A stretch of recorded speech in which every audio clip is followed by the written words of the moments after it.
போதைப் பொருட்களற்ற சமூகத்தை உருவாக்க அடியெடுத்து வைப்போம். Be a part of the movement for a drug-free society. SNRN Marathon. Register now. குறைந்த விலை, நிறைந்த தரம். தங்கள் தேவைகள் அனைத்தும் ஒரே இடத்தில். Jayachandran. V house production Suresh Kamatchi தயாரிப்பில் பாலா இயக்கத்தில் அருண் விஜய் நடிக்கும் வணங்கான் ஜனவரி 10 முதல் திரையரங்குகளில். ஒருத்தர் தினம் 5 மணி நேரம் புத்தகத்தை படிச்சுக்கிட்டே இருப்பாருங்க அப்படின்னு வச்சுக்கோங்களேன்.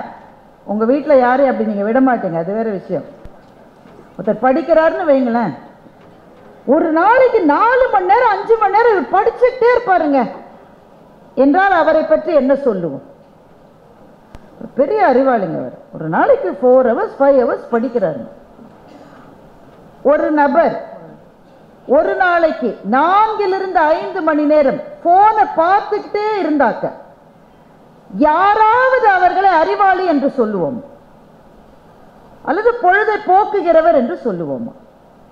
அப்போ கண் முன்பு நிதர்சனமாக தெரிகிறது, புத்தகங்கள் என்பது ஏதோ ஒரு அறிவுலக வாயிலுக்கு பக்கத்திலாவது நம்மை அழைத்து கொண்டு போகிறது.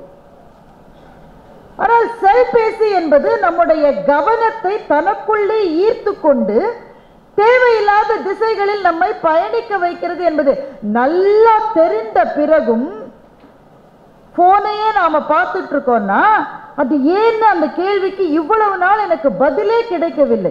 ராஜேந்திரன் சார் பேசின உடனே தான் பதில் கிடைத்தது. நாமெல்லாம் கொஞ்சம் கொஞ்சமா ரோபோக்களாக மாறிக்கொண்டிருக்கிறோம் என்பதுதான் அதற்கான காரணம். பெருமக்களே, புத்தகம் என்கின்ற புதையல் என்பதை என்னுடைய தலைப்பாக நான் தேர்ந்தெடுத்திருக்கின்றேன். இப்ப இன்னைக்கோ நேத்திக்கோ ஒரு நியூஸ் வந்தது, நீங்க எல்லாம் படிச்சிருப்பீங்க. பாகிஸ்தான்ல சிந்து நதிக்கு பக்கத்திலே ஒரு மாபெரும் தங்க சுரங்கத்தை கண்டுபிடித்திருக்கிறார்கள்.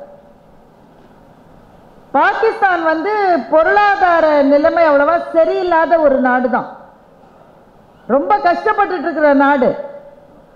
அடிச்சாம்பாரு லாட்ரின்ற மாதிரி அவர்களுக்கு சிந்து நதியினுடைய கரையிலே மாபெரும் ஒரு தங்க சுரங்கம் இருப்பதை அவர்கள் கண்டுபிடித்திருக்கிறார்கள்.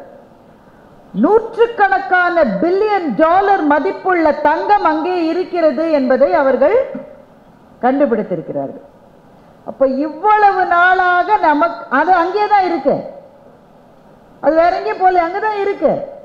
ஆனா திடீரென்று ஏதோ ஒன்று கிடைக்கிற போது அதுக்கு ஒரு வேல்யூ இருக்குன்ற போதுதான் அதை புதையல் என்று நாம் சொல்லுவோம். அப்படித்தானே? அப்படிதானங்க? புத்தகத்திலிருந்து என்ன அப்படி வேல்யூ கிடைக்கும்? ரொம்ப விலையுயர்ந்த புத்தகமா இருந்தா கூட ஒரு 700 ரூபாய் 800 ரூபாய் 2000 ரூபாய் என்ன நமக்கு கிடைக்கும்? அதை புதையல் என்று எப்படி சொல்ல முடியும்? முதல்ல புதையலுடைய வேல்யூன்றதை பத்தி பேசுற போது எனக்கு எழுத்தாளர் சுஜாதாவினுடைய ஒரு கதை ஞாபகம் வருது. அதுல இருந்து ஆரம்பிக்கலாம். நம்ம தலைகீழ் ராணி என்று சுஜாதா ஒரு சிறுகதையை எழுதினார். ஒரு இன்ட்ரெஸ்டிங்கான கதை அது. ஸ்ரீரங்கத்துல ஒரு தெருவுல ஒரு ரொம்ப வயசான ஒரு தாத்தா இருக்கார். தன்னந்தனியா அந்த வீட்டுல வாழ்ந்துட்டு இருக்கார். அவருடைய மகன் சென்னையில இருக்காரு.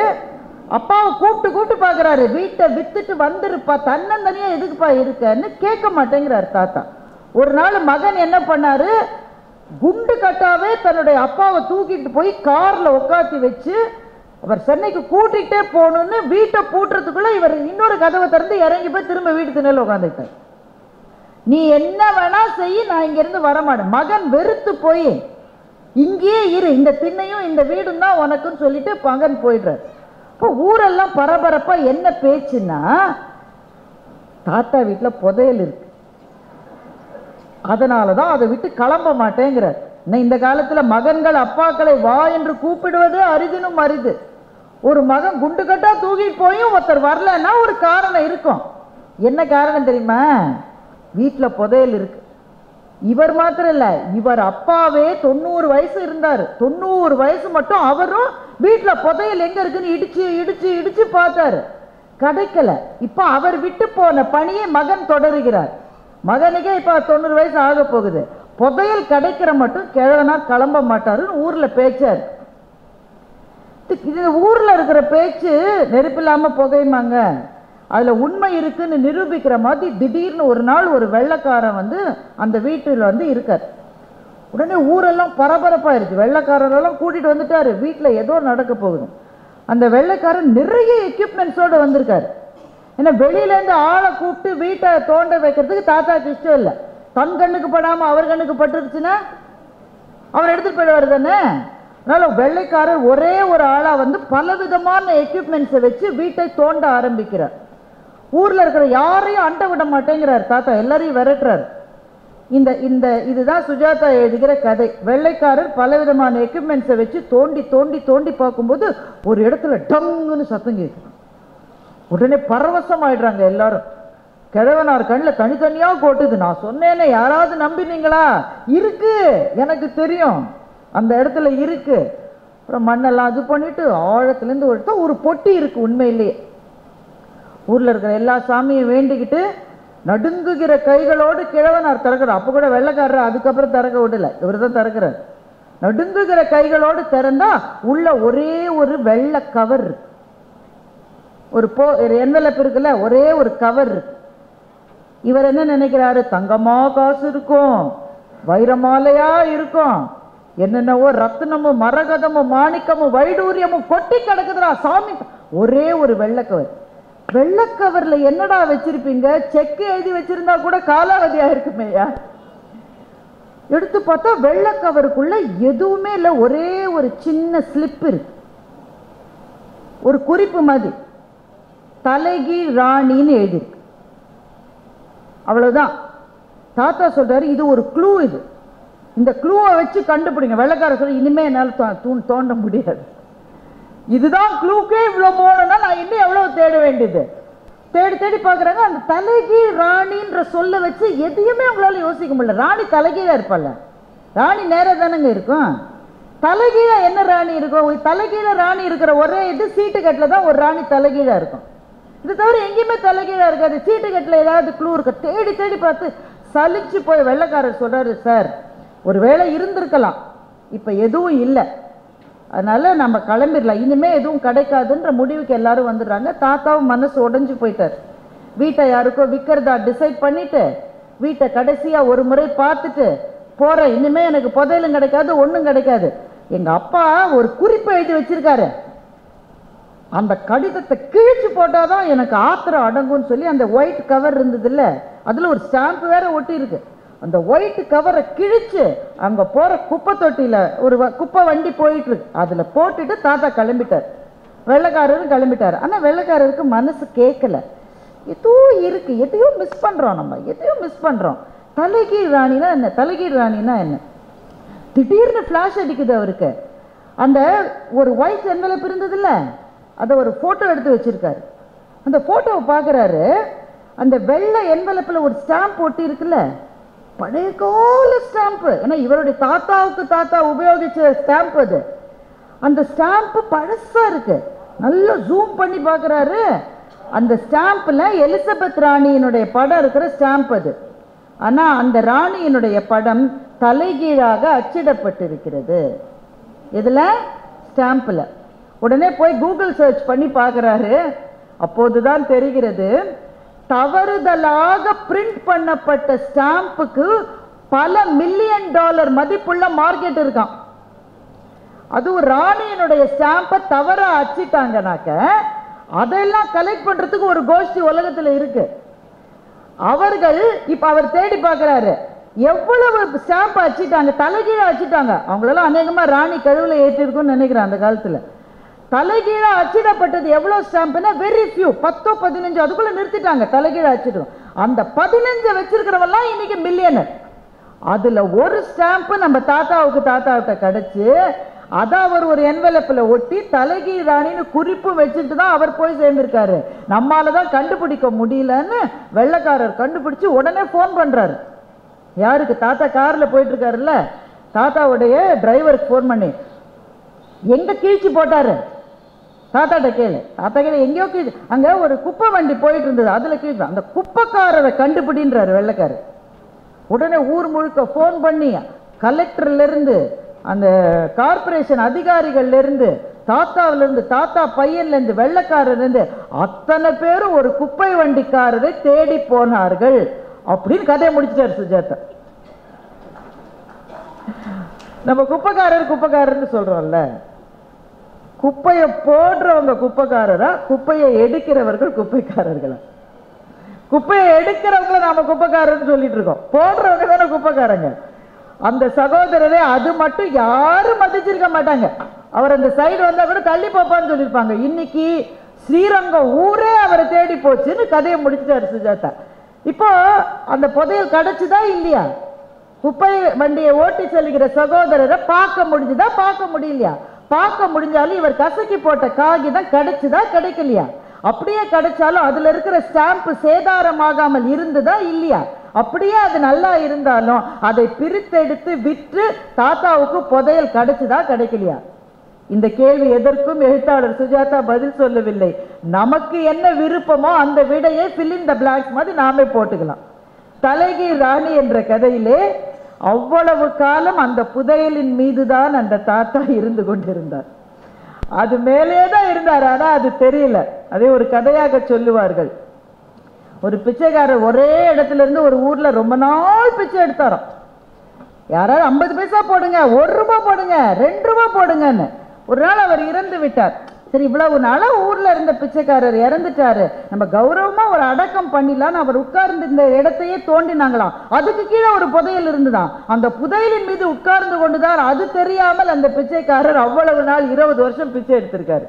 தாத்தா ஸ்டாம்புக்கு மேலேயே உட்கார்ந்து ஸ்டாம்பை தேடின மாதிரி பிச்சைக்காரர் புதையலின் மீதே உட்கார்ந்து கொண்டு பிச்சை எடுத்தது மாதிரி ஒரு விதத்தில் நாம் எல்லாரும் கூட வாழ்க்கையில் மகிழ்ச்சியை, சந்தோஷத்தை, அவர் சொன்னார் இல்ல, எதை பார்த்தாலும் ஆச்சரியப்படுகிற ஒரு மனது, எதை பார்த்தாலும் பரவசமாகிற ஒரு உள்ளம், இதெல்லாம் நமக்கு இல்லை. எதை பார்த்தாலும் முன்னாடியே பார்த்த மாதிரி இருக்கு நமக்கு.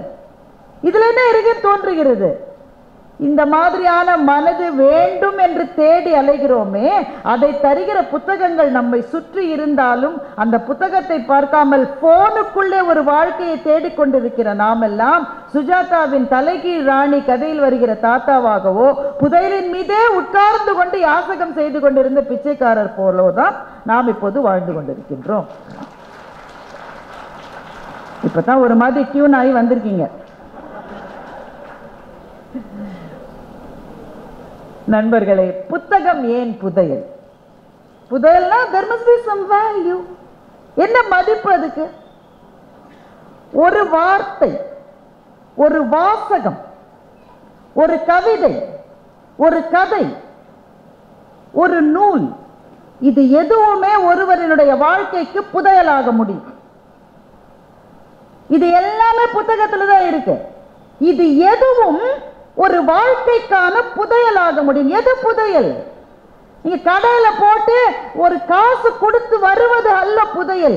எது உங்களினுடைய வாழ்க்கையை மலர வைக்கிறதோ அது எல்லாமே புதையல் தான். பெரும் பணக்காரர்கள் கூட எதையோ தேடிக்கொண்டிருக்கிறார்கள், ஏதோ ஒரு நிம்மதியை, ஏதோ ஒரு சந்தோஷத்தை. தன்னந்தனியா இருக்கு, எனக்கு ரொம்ப தனிமையா இருக்கு, you are always lonely at the top என்று சொல்லுவார்கள். உயரங்களுக்கு போக போக போக போக தனிமைதான் கிடைக்கிறது. ஒண்ணுமே இல்லாம இருந்த போது 40 பேர் 50 பேர் இருந்தாங்க. நீ மேல போக போக போக சுத்தி பார்த்தா யாருமே இல்லை. அப்படியே 2-3 பேர் நின்னாலும் இவன் நம்மளை கொண்டுடுவானோன்னு பயமாவே இருக்கு எப்பவும். அப்போ உயரங்களிலே இருக்கிற போது தனிமையும், தாழ்வரைகளில் இருக்கிற போது நட்பும் இருக்கிற அதிசயம்தான் இந்த வாழ்க்கை. அப்ப இந்த வாழ்க்கையிலே புதையல் எது? எனக்கு புதையல் என்பது உங்களுக்கு புதையல் இருக்கணும்னு அவசியம் கிடையாது. எனக்கு எது மதிப்பு தருகிறதோ, எது எனக்கு மதிப்புக்குரியதோ அதுவேதான் உங்களுக்கு மதிப்புக்குரியது என்று சொல்ல முடியாது. ஆனால் அவரவர்களினுடைய வாழ்க்கையினுடைய தேடலுக்கான ஏதோ ஒன்றை புத்தகங்கள் தருமா தராது? அதுதான் புத்தக கண்காட்சியில பேச வேண்டும் என்று நான் நினைத்தேன். வேகமா யோசிப்போனா சில பேருக்கு ஒரு வார்த்தையிலிருந்தே ஒரு வாழ்க்கை மலர்ந்திருக்கிறது. சார் மகாகவி பாரதியை பற்றி அவ்வளவு அழகாக பேசினதுனால இது உடனே எனக்கு ஞாபகத்துக்கு வந்து, மகாகவி பாரதி ஒரு சிறுகதை எழுதியிருக்கிறார். தமிழ் சிறுகதைகளினுடைய தந்தை வாவேசு ஐயர் தான், அதில் மாற்று கருத்து இல்லை. ஆனால் அவருக்கும் முன்பே கூட சின்னஞ்சிறு கதைகளை எழுதி சிறுகதைகளுக்கு கூட முதல் அடியை நமக்கு எடுத்து கொடுத்தது மகாகவி பாரதி தான். அப்படி அவர் எழுதிய ஒரு கதை. அதுதான் ஒரு வார்த்தையிலிருந்து மலர்ந்த ஒரு வாழ்க்கை. வார்த்தையே புதையலங்க. என்ன வார்த்தை? அவர் ஒரு கதை எழுதுறாரு. ஒரு ராஜா இறந்து போற போது தன் மகனை ராஜாவாக்கிட்டு அவர் இறந்து போறாரு. அது ஒரே ஒரு ஊரில் தான் ஆரம்பிக்கிறாரு பாரதி. ஒரே ஒரு ஊரில் ஒரே ஒரு ராஜா. அவர் மகனை ராஜாவா இது பண்ணிட்டு அவர் சொல்றாரு, இப்போ உனக்கு பெரிய நாடு இருக்கு, இப்ப ரொம்ப சந்தோஷமா இருக்க, எப்பவுமே அப்படி இருக்கன்னு நினைக்காத. ஒரு நாள் வாழ்க்கையில வரும், நீ தனியா இருப்ப, யாருமே அவன் கூட இருக்க மாட்டாங்க, நம்ம செத்துறலான்னு உனக்கு தோணும். உடனே பையன் மனசுக்குள்ள நினைக்கிறான், போற நேரத்துல நல்ல வார்த்தை சொல்லாம எப்படி சொல்லிட்டு போகுது. அப்படி உனக்கு தோணிச்சுன்னா அப்ப இதுல ஒரே ஒரு மந்திர சொல்லை எழுதியிருக்கேன், ஒரு ஓலை, அதை உன் கூடவே வச்சுக்க. அப்படி ஒரு நிலைமை உனக்கு வரும், வரும்போது இதை அது மட்டும் பிரிக்காத. பையன் அதை வாங்கி தன்னுடைய உடைவாள் இருக்குல்ல, அந்த உடைவாளனுடைய உரையிலேயே வச்சுக்கிறார். அது பிரிக்க வேண்டிய அவசியமே வரல. என்ன பெரிய அரசர், என்ன இப்படி திரும்பினா 10 பேர் கீழே விழா, இந்த பக்கம் திரும்பினா 10 பேர் கீழே விழா, என்ன செல்வாக்கு. ஆனா அப்பா சொன்ன அந்த நாள் வந்தது. விரோதிகள் எல்லாம் சூழ்ந்துட்டாங்க, நண்பர்கள் எல்லாரும் கைவிட்டுட்டாங்க. ஓடினான் ஓடினான், வாழ்க்கையின் ஓரத்துக்கே ஓடினான். ஒரு குகையில தன்னந்தனியா மாட்டிக்கிட்டான். அப்ப ஒரு மலைப்பாம்பு அவனை சுத்தி வளைச்சுது. அந்த நேரத்துல நினைச்சான், இப்ப நான் செத்துடலான்னு நினைச்சான். அப்ப அப்பா சொன்னது ஞாபகம். அப்பா சொன்னாரு, ஒரு நாள் உனக்கு தோணும் இறந்துடலாமான்ற நிலை வரும்போது அதை பிரிச்சு பாருன்னு. கஷ்டப்பட்டு அந்த பதம் உடைவாள் இருக்கு, அதுல இருந்த உரையிலேருந்து அதை எடுத்துட்டான். மலைப்பாம்பு நெருக்குது, இருந்தாலும் கஷ்டப்பட்டு எடுத்துட்டான். இதுல என்ன ஒரு சொல், என்ன மந்திர சொல் பிரிச்சு பார்த்தான். அப்பா அந்த ஒரு சொல்ல 3 முறை அவங்க அப்பா எழுதியிருந்தாரு. அந்த சொல் என்ன தெரியுமா? செயல் செயல் செயல். 3 அது ஒரு சொல்லுதான். ஆக்ட், பேசிக்கிட்டே இருக்காது. வார்த்தைகளில் உன்னுடைய வாழ்க்கை விரயம் செய்வதை விட செயலிலே இறங்கு என்பதுதான் அந்த மந்திர சொல். செயல் என்கின்ற அந்த ஒன்றை பார்த்த உடனேயே செயல்பட வேண்டும் என்ற உத்வேகம் வந்தது. அப்புறம் இந்த உடைவாளை எடுத்துட்டான். இந்த மலைப்பாம்பை சத்து சத்து சத்துன்னு 10 தடவை குத்தினான், அது தனியா போயிருச்சு. அப்படியே எழுந்து ஓடினான். அவனுடைய பகைவனுக்கு பகைவனை இவன் நண்பனாக்கினான். 2 பேரும் சேர்ந்து பகைவனை அழிச்சாங்க. திரும்ப அரியாசனத்தின் மீது அமர்ந்து விட்டான். அப்ப அவனுடைய புதையல் எது? அவனுக்கு இருக்கிற செல்வமா? அவனுக்கு இருந்த படை வீரர்களா? இல்லை, அவனுக்கு கிடைத்த ஒரு வார்த்தை தான் அவனுக்கான புதையல். அப்போ ஒரு வார்த்தையிலிருந்து ஒரு புதையல் கிடைக்கலாம். ஒரு வாசகத்திலிருந்து ஒரு புதையல் கிடைக்க முடியுமா? எனக்கு கிடைச்சது. அந்த வாசகத்தை எனக்கு கொடுத்தது மேடையில் இருக்கிற ஒருவர் தான், மாராஜேந்திரன் சார் தான் அதை கொடுத்தார். ஒரு அரங்கம், அந்த அரங்கத்தில் சாரும் நானும் அமர்ந்திருந்தோம். நிகழ்ச்சி அப்ப தொடங்கலை, இனிமேதான் தொடங்க போகுது. 2 பேரும் இதை பத்தியும் பேசிட்டு இருந்தோம். ஒரு நபரை பத்தின்னு வச்சுக்குங்க, யாரை பத்தியும் வச்சுக்குங்க. நான் அவர்கிட்ட சொன்னேன், இல்லை சார் இவர் கூட எப்படி இருக்காரு, அவர் யார் என்னெல்லாம் தேவையில்லை நமக்கு, சார் இவர் கூட எப்படி இருக்காரு, இவரும் நம்ம அப்படி நினைக்கலையே சார். அப்படி நாம எல்லாரை பத்தியும் நினைப்போம், அப்படித்தானே? இவர் கூட இப்படி தானே சார், என்னவோ நினைச்சேன் சார், எல்லாமே இப்படி ஆயிடுச்சு. அவர் சொன்னாரு, ஒரு நபரை ஒரு செயல்ல இருந்து அப்படி எடை போட்டக்கூடாதோன்னு நான் யோசிக்கிறேன். சார் சொன்னது எனக்கு ஞாபகம் இருக்கு, அவருக்கு ஞாபகம் இருக்கான்னு எனக்கு தெரியல. அப்படி ஒரு செயல்ல இருந்து 2 செயல்ல இருந்து எதையுமே எடை போடக்கூடாதுமா. அது எப்படி சார் முடியும்? தாத்தா சொல்லிட்டு போயிருக்காரு. யாரு? எங்க தாத்தா, அவர் தாத்தா இல்ல, வள்ளுவர் தாத்தா சொல்லிட்டு போயிருக்காரு. என்ன சார் சொல்லியிருக்காரு? குணம் நாடி குற்றமும் நாடி அவற்றுள் மிகை நாடி மிக்க கொளல் என்ற ஒரு வாசகத்தை சார் சொன்ன போது என் மனதுக்குள்ளே புது வாயில்களும் ஜன்னல்களும் திறந்து கொண்டது மாதிரி இருந்தது. நாம யாரையும் எடை போடுகிற போது அவர்களுடைய குற்றங்களை முதலில் நாடுகிறோம். ஒரு ஆளை பத்தி நம்ம பேசணும்னு இருந்தாலே 3 பேர் இருந்தாங்க, 3 பேர் 4வது ஆளை பத்தி தப்பா பேசியிருந்தாங்க. 3 பேர்ல ஒருத்தன் கிளம்பி போயிட்டான், பாக்கி 2 பேர் 3வது ஆளை பத்தி தப்பா பேசினாங்க. அதுலயும் இன்னொருத்தன் போயிட்டான். ஒருத்தன் தனியா மனசுக்குள்ள அந்த 2வது ஆளை தீட்டான். நமக்கு தெரிவதெல்லாம் குறைகள் தான். அது நம்ம கூடவே வாழ்கிற வாழ்க்கை துணைவியாகவோ வாழ்க்கை துணைவராகவோ இருக்கட்டும், நண்பர்களாகட்டும், அலுவலகத்தில் இருக்கிறவங்களாகட்டும், யாரா இருந்தாலும் முதலில் நம் மனம் நாடுவது குற்றங்களே. வள்ளுவர் சொல்றாரு, நீ குற்றங்களை நாடணும்பா, ஆனா குற்றங்களை நாடுவதற்கு முன்பு குணத்தை நாடு. குணம் நாடி குற்றமும் நாடி அவற்றுள் மிகை நாடி மிக்க கொள்ளல் என்று வள்ளுவர் சொன்னார். இது ஒரு பெரிய வெளிச்சம் பாருங்க. முதல்ல வாழ்க்கையில எல்லாரும் நமக்கு எப்பவும் நன்மையே செய்வார்கள் என்று நாம் நினைத்தால் நம்மை விட முட்டாள்கள் யாரும் கிடையாது.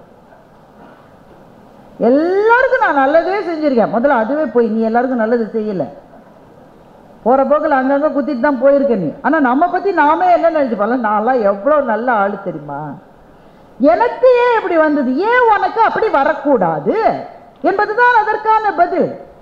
எனக்கு போய் இது ஏன் வந்தது, உனக்கு ஏன் வரக்கூடாது, நீ என்ன எக்ஸம்ஷன் கேட்டகரியா நீ? எல்லாருக்கும் வாழ்க்கை எதை தருமோ அதைத்தான் உனக்கும் எனக்கும் தரும்.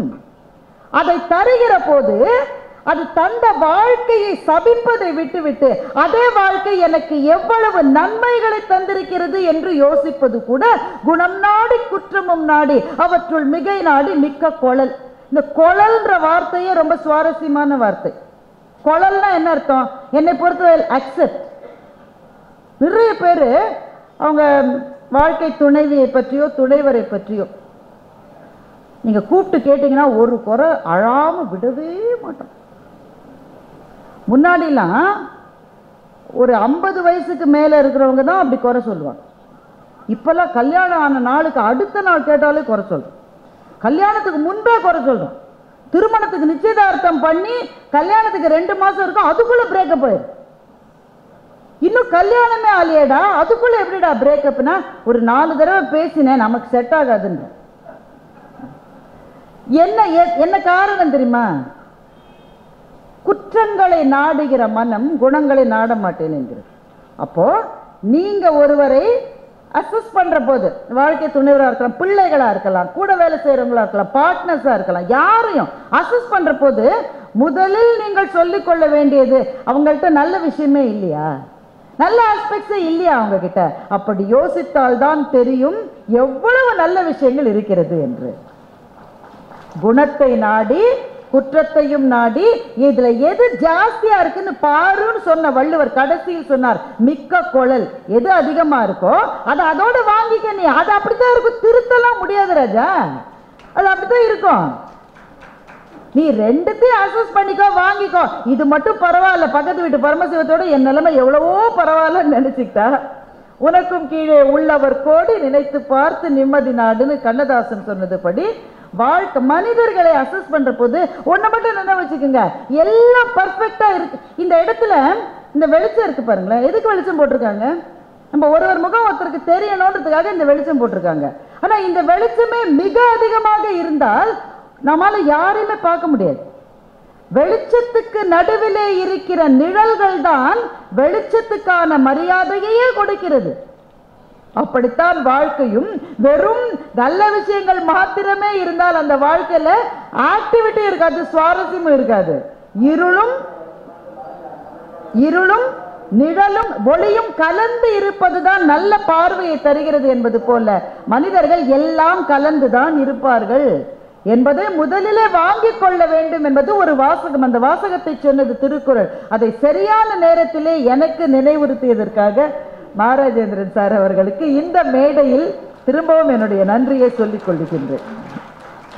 அப்ப ஒரு வாசகத்திலிருந்து ஒரு வாழ்க்கையே மலர முடியும். ஒரே ஒரு வாசகம் தான், அதிலிருந்து மலர முடியும். ஊழையும் உப்பக்கம் காண்பர் உலைவின்றி தாழாது உயற்றுபவர் என்கின்ற ஒரு திருக்குறள் இருக்கிறது. திருவள்ளுவர் விதியை நம்பியவர், அல்ல மாற்று கருத்தே கிடையாது.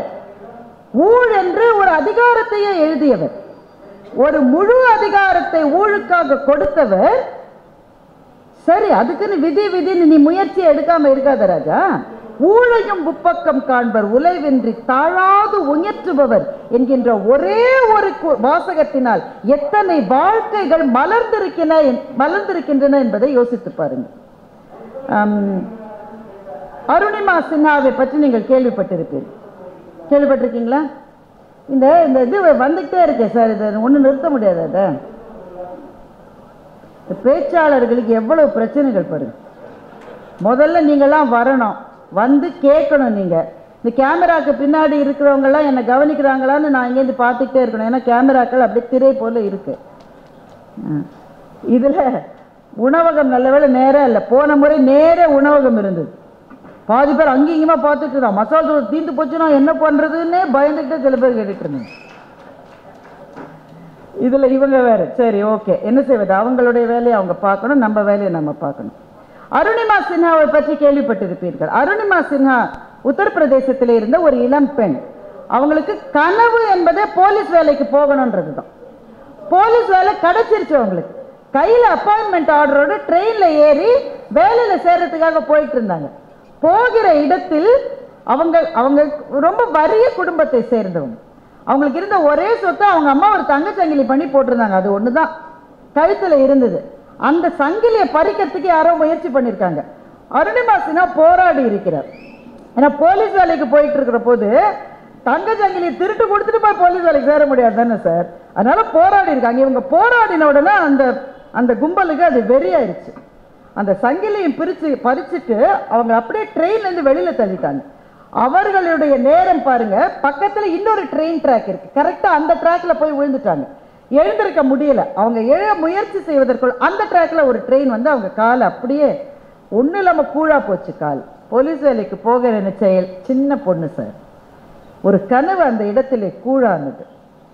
இதை நம்ம என்ன சொல்லுவோம்? விதி பாரு எவ்வளோ பயங்கரமாக இருந்திருக்கு பாரு. இப்போ அருணிமா சின்ஹாவுக்கு இந்த திருக்குறள் தெரிந்திருக்க வாய்ப்பினால் அந்த திருக்குறளுக்கு பின்னாடி இருக்கிற ஸ்பிரிட் அவங்களுக்கு இருந்தது. விதி தானே, நீ தானே என்னுடைய காலை இந்த மாதிரி செஞ்சுட்ட, நீ என்ன நினைக்கிற? நான் விழுந்துருவேன்னு நினைக்கிறேன், நான் இதுக்கு பிறகு எழுதுனா என்று அருணிமா சின்ஹா செயற்கை காலை பொருத்தி கொண்டு நடக்க ஆரம்பித்தார். நடப்பதே அதிசயம் இருந்தது. ஆனா நடப்பதோடு மாத்திரம் இல்லாமல் மலை ஏறுகிற பயிற்சியையும் அருணிமா சின்ஹா எடுத்துக்கொண்டார். மலையே இந்த செயற்கை காலை வைத்துக்கொண்டு மலையில் ஏறுவது என்பது எவ்வளவு பெரிய கஷ்டம்னு நமக்கு தெரியும். சாதாரண மலை, உங்க வீட்டு மலை, எங்க வீட்டு மலை, பரங்கி மலை கிடையாது. இமயமலையில் எவரெஸ்ட் சிகரத்தில் ஏறி காட்டினார் அருணிமா சின்ஹா. செயற்கை கால்கள் பொருத்தப்பட்டு எவரெஸ்ட் சிகரத்தில் ஏறிய முதல் நபர் என்கின்ற பெருமைக்கு உரியவரானார். அப்போ விதி என்பது இழுக்க பார்க்கிறது. ஈரோடு தமிழன் ஒரு கவிதை எழுதுறாரு. நான் விரிவானம் என்னையா கிழிக்க பார்க்கிறாய், நான் மழை பொறு துளி என்னையா உடைக்க பார்க்கிறாய் என்று கவிதை எழுதினார். அப்ப நம்மளுடைய வாழ்க்கையில் ஏதோ ஒரு கட்டத்தில் அத்தனை பேரும், அது இயற்கையா இருக்கட்டும் எதுவானா இருக்கட்டும், நமக்கு எதிராக இருப்பது போல ஒரு நிலைமை எல்லாருக்கும் வரும் சார் வாழ்க்கையில. அப்படி வருகிற போது உங்களுக்கு ரெண்டு பாதை இருக்கு. ரஜினி சார் சொல்லுவாரு, பூ பாதை சிங்க பாதை மாதிரி ரெண்டு பாதை இருக்கு. ஒரு பாதை இதுதான் என் விதி, வேற வழி இல்லை, இதை நான் ஏத்துக்கணும், இப்படித்தான் இருக்கணும், எனக்கு வேற கதி இல்லை, இது ஒரு பாதை. இதைத்தான் 99 விழுக்காடு பேர் தேர்ந்தெடுக்கிறார்கள். ஆனா ஒரு விழுக்காடு இருக்காங்க பாருங்களேன், அவங்க சொல்றாங்க நான் இதை ஏத்துக்காம போராடினா, ஒருவேளை அந்த போராட்டத்தில் எனக்கு வெற்றி கிடைச்சிருச்சுன்னா, அந்த பாதையை தேர்ந்தெடுக்கிறவர்கள் அவர்களுக்காக வள்ளுவர் சொன்னார், ஊழையும் முப்பக்கம் காண்பர் உலைவின்றி தாழாது உயற்றுபவர். விதியை கூட பையா ஓரமா நில பாதல வராதன்னு தள்ளி விட்டுட்டு போய்கிட்டே இருக்கிறவங்க சில பேர் இருக்காங்கல்ல, அவர்களால் தான் இந்த மானுடம் இத்தனை தூரம் உயர்ந்திருக்கிறது, வளர்ந்திருக்கிறது. அப்போ ஒரு குறள், அந்த குறள் ஒரு வாழ்க்கையே மலரச் செய்கிறது என்றால் அது ஒரு புதையல் தானே சார். இதுவரை போன பாதையிலிருந்து என்னை புதிதாக யோசிக்க வைத்திருக்கிறது என்றால் எந்த புதையலையும் விட அந்த புதையல் மகத்தானது. அதனால ஒரு வார்த்தை புதையலா இருக்கலாம், ஒரு வாசகம் புதையலா இருக்கலாம், ஒரு கவிதை கூட புதையலா இருக்கலாம். ஐயா எவ்வளவு அழகான கவிதைகளை சொன்னார்கள். ஒரு கவிதை கூட புதையலா இருக்கலாம். நான் உங்க எல்லாரையும் பார்த்து கேட்கிறேன், சில சமயத்துல வாழ்க்கையில ஒரு இடத்துல நல்ல செட்டில்டா இருப்போம் சார். செட்டில்டுனா வேலையை வச்சுக்கலாம், பிஸ்னஸை வச்சுக்கலாம், நல்லா போயிட்டு இருக்கோம், பிரமாதமாக இருக்கும். அப்படி லேசாக ஒரு செருக்கு கூட வரும், எப்படி இருக்கீங்க, அது எப்படியோ வந்துடுறது இல்லை. ஒரு பதவிக்கு வர்றபோது கொஞ்சம் அப்படி மேலே வர்றபோது உறவுக்காரெல்லாம் அங்கேயே தான் இருப்பான். இவர் கொஞ்சம் ஏறிட்டாருனாக்கா, மச்சான் நல்லா இருக்கியா, புது காரு நீ முன்ன பார்த்துருக்க மாட்டேன், நீ இப்போ தான் வாங்கியிருக்கேன், அது கொஞ்சம் வரும் தானே சார். நல்ல செட்டில்டாக இருக்கும்போது திடீர்னு ஏதோ ஒன்று கீழே தள்ளிடும் சார். ஒருத்தருக்குமே நடந்தது இல்லையா இன்னைக்கு? என்னங்க அநியாயமாக இருக்கு. எல்லாருக்கும் வரலாம் சார், வரணும்னு நம்ம நினைக்க கூடாது. நம்ம பிரார்த்தனை என்பது இருக்கிற இடத்துலயே இருந்து கிடைக்கிற கூழையே குடிச்சுட்டாவது போயிடலாம். ஆனால் சில சமயம் அப்படி நடக்கும். அப்படி கீழே விழுந்துட்டா வாழ்க்கையை எப்படி பார்க்குது? இப்போ கீழே ஓட்டப்பந்தயத்தில் ஓடிக்கிட்டே இருக்கிற ஒரு பையன் திடீர்னு கீழே விழுந்துட்டான்னு வச்சுக்கோங்களேன், ஓடிட்டு இருக்கிற மற்றவங்கெல்லாம் நின்று அவனை தூக்கி விடுவாங்கன்னு நினைக்கிறீங்க? அவனுக்கு டைம் ஆயிடுச்சுங்க, அவன் போயிட்டே இருப்பான். ஒரே ஒரு இடத்துல தான் ஓட்டப்பந்தயத்தில் எல்லாரும் நின்று விழுந்தவங்களை தூக்கி விட்டாங்க. அது உங்களுக்கு தெரியுமா? The mentally challenge differently enabled children, அதாவது மன வளர்ச்சி குன்றிய குழந்தைகள் ஒரு பள்ளிக்கூடத்தில் படிச்சுட்டு இருக்காங்க. அந்த பிள்ளைகளுக்கு பல நாள் பயிற்சி கொடுத்து ரன்னிங் ரேஸில் ஓட வச்சாங்க. அந்த பிள்ளைகளை அந்த ஆசிரியர்கள் ரொம்ப நாள் பயிற்சி கொடுத்தாங்க. அந்த விசில் சத்தம் கேட்ட உடனே ஓடணும், இந்த லைன்லேயே ஓடணும், அங்கே இங்கே போகக்கூடாது. அங்கே பாரு, அங்கே ஒரு கயிறு கட்டியிருப்பாரு, அங்கே போய் யார் முதல்ல நிற்கிறீங்களோ அவங்களுக்கு இந்த பெரிய கப்பு கொடுப்போம். பல நாள் பயிற்சி அந்த பிள்ளைகளுக்கு. அப்பா அம்மாக்கள் எல்லாம் காத்துட்டு இருக்காங்க. இந்த பிள்ளைங்க நடக்கிறதே அப்பா அம்மாவுக்கு சந்தோஷம் சார். அது ரன்னிங் ரேஸில் ஓடுறதுன்னா அந்த அப்பா அம்மாவுக்கு எப்படி இருக்கும்ல, எல்லாம் காத்துட்டு இருக்காங்க. விசில் ஊதியாச்சு, இந்த பிள்ளைங்க வந்து நல்லா செஞ்சாங்க, எல்லாம் ஓட ஆரம்பிச்சாங்க. ஓடிட்டு இருக்கும்போது ஒரு பிள்ளை விழுந்துருச்சு சார். பாருங்களேன், பாக்கி எல்லா பிள்ளைகளும் நான் தான் முதல்ல போய் கப்பு வாங்கணும்னு எதுவுமே நினைக்கல. எல்லாம் திரும்பி வந்து இந்த விழுந்த பிள்ளைய தூக்கி விட்டுட்டு அது எழுந்த பிறகு எல்லாம் தொடர்ந்து ஓட ஆரம்பிக்கும். நாம அவங்களை மன வளர்ச்சி குன்றியவர்கள்னு சொல்லிட்டு இருக்கோம். அவங்க நம்ம பார்த்து அதே தான் சொல்லிட்டு இருப்பாங்கன்னு நினைக்கிறேன். ஆனா அவர்களுடைய பெருந்தன்மை வார்த்தைகளால் அதை சொல்லாமல் இருக்கிறார்கள். அப்படித்தானே? இப்போ சில கவிதைகள் நாம் போகிற பாதையையே மாற்றி வாழ்க்கையை சந்திக்க வைக்கின்றன. விழுந்த கல்யாண்ஜியினுடைய ஒரு கவிதை, வண்ணதாசனுடைய கவிதை. எங்கனாச்சு திருநெல்வேலிக்காரர் அவர், நானும் திருநெல்வேலி தான். அதனால அவருடைய கவிதைகளை படிக்கிற போது கூடுதலாக அது மனம் வீசுவதாக எனக்கு தோன்றும். ஒரு கவிதை எழுதுறாரு, நான் சொல்றேன் பாருங்க. அந்த பூ அப்போதுதான் மரத்திலிருந்து விழுந்தது. புரியுதானே? அந்த பூ அப்போதுதான் மரத்திலிருந்து விழுந்தது. கொஞ்ச நேரம் எடுத்துக்கொண்டு சரியாக அமர்ந்து கொண்டது. அதற்கு பிறகு ஒரு முறை கூட தான் விழுந்த கிளையை அது திரும்பி பார்க்கவில்லை. இத்தனை நாள் மலர்ந்திருந்த பெருமிதமும் அதற்கு இல்லை. இப்போது விழுந்தோமே என்ற தன்னிறக்கமும் இல்லை. அதனுடைய ஒரு இதழிலிருந்து இன்னொரு இதழுக்கு நகர்ந்து போன 8 கால் பூச்சியை கூட அது வெறுப்போடு பார்க்கவில்லை. அது அப்படியே அமர்ந்திருந்தது, ஒரு விடையை சரியாக எழுதிவிட்டது போல் என்று வண்ணதாசன் கவிதையை முடித்தார். இந்த கவிதை எதை பற்றியதுன்னு நினைக்கிறீங்க? வண்ணதாசன் அண்ணாச்சிக்கு வேற வேலை இல்லை. அவர் எப்ப பாரு பூவை பத்தி, இலையை பத்தி, இதுதான் அவர் ஏது. இது பூவை பற்றிய கவிதையா என்றால் பூவை பற்றிய கவிதை தான். ஆனால் இது பூவை பற்றிய கவிதை மாத்திரம் அல்ல. இது ஒரு உயரத்திலிருந்து விழுந்து விட்டவர்கள் வாழ்க்கையை எப்படி பார்க்க வேண்டும் என்பதை பற்றிய ஒரு கவிதை. இப்ப அந்த கவிதையை திரும்ப சொல்றேன். அந்த பூ அப்போதுதான் மரத்திலிருந்து கீழே விழுந்தது. கொஞ்ச நேரம் எடுத்துக்கொண்டு சரியாக மண்ணிலே அமர்ந்தது. விழுந்த பிறகு ஒரு முறை கூட அந்த கிளையை அது திரும்பி பார்க்கவில்லை. இதுவரை மலர்ந்திருந்த பெருமிதமும் அதற்கு இல்லை. இப்போது விழுந்து விட்டோமே என்ற தன்னிறக்கமும் அதற்கு இல்லை. தன்னுடைய ஒரு இதழிலிருந்து இன்னொரு இதழுக்கு நகர்ந்து போன சில 8 கால் பூச்சியை கூட அது வெறுமையோடு தான் பார்த்தது. அது அப்படியே அமர்ந்திருந்தது, ஒரு விடையை சரியாக எழுதிவிட்டது போல. இப்ப பாருங்க, வாழ்க்கையில் சில நிலைகளிலிருந்து விழுகிற போது அந்த பூவை போல நாம் அங்கதானே இருந்தோன்னு திரும்பி பார்க்காமல் நம்மால் இருக்க முடியும் என்று சொன்னால் அந்த பூவை போல நாமும் பெருமைக்கு உரியவர்கள் தான். ஒரு இடத்துல இருந்து விழுவோன்னு நினைக்காத சமயத்துல எவனாவது ஒருத்தன் குழி பறிச்சிருப்பான். அநேகமா பக்கத்துல இருக்கிறவன் தான் பறிச்சிருப்பான். எதிரிகளை எதிர்த்து நான் போராடுகிறேன், இறைவா நண்பர்களிடமிருந்து என்னை காப்பாற்றுன்னு ஒரு ஆங்கில கவிஞன் கவிதை எழுதினான். அப்ப யாரோ தள்ளி விட்டுருக்காங்க, இல்ல நீங்களே கூட விழுந்திருக்கலாம். ஆனா விழுந்த பிறகு எப்படி இருந்தேன் இல்ல, ரிட்டையர் ஆன பிறகு அந்த ஆபீஸ்க்கு திரும்ப போவீங்களா சார்? போகாதீங்க தயவு செய்து. போகாதீங்க. ரிட்டையர் ஆகி அவங்க சொல்லுவாங்க, அடிக்கடி வந்துட்டே இருங்க, நீங்க இல்லாம சீட் போயிடாதீங்க, மானக்கேடு உண்டாகும். கடைசி நாள் பெரிய மாலையெல்லாம் போட்டு பூச்செண்டு கொடுத்து வீடு மட்டும் கொண்டு வந்து விடுவாங்க. எதுக்கு? திரும்பி வந்துடக்கூடாதுன்றதுக்காக. ஒரு இடத்திலிருந்து வந்து விட்டால் வந்ததுதான். அந்த இடத்தை நோக்கி மனம் செல்லக்கூடாது, பார்வை கூட செல்லக்கூடாது. அதனால்தான் கல்யாணி எழுதினாரு, தான் இதுவரை இருந்த கிளையை அது ஒரு முறை கூட திரும்பி பார்க்கவில்லை என்று எழுதினார் கல்யாணி. இன்னொரு கவிதை சொல்றேன், இது போகன் எழுதிய ஒரு கவிதை. போகன் அந்த கவிதையில, இது உன்னிப்பா கவனிக்க வேண்டிய கவிதை, அவர் வேற பேசிக்கிட்டே இருக்காரு, இருந்தாலும் கொஞ்சம் கஷ்டப்பட்டு கவனிங்க. என்னுடைய அகங்காரம், இது அவரே சொல்றாரு, அதாவது ஒரு கவிஞன் சொல்றான். இந்த கவிஞன் யாரா வேணுமா இருக்கலாம்.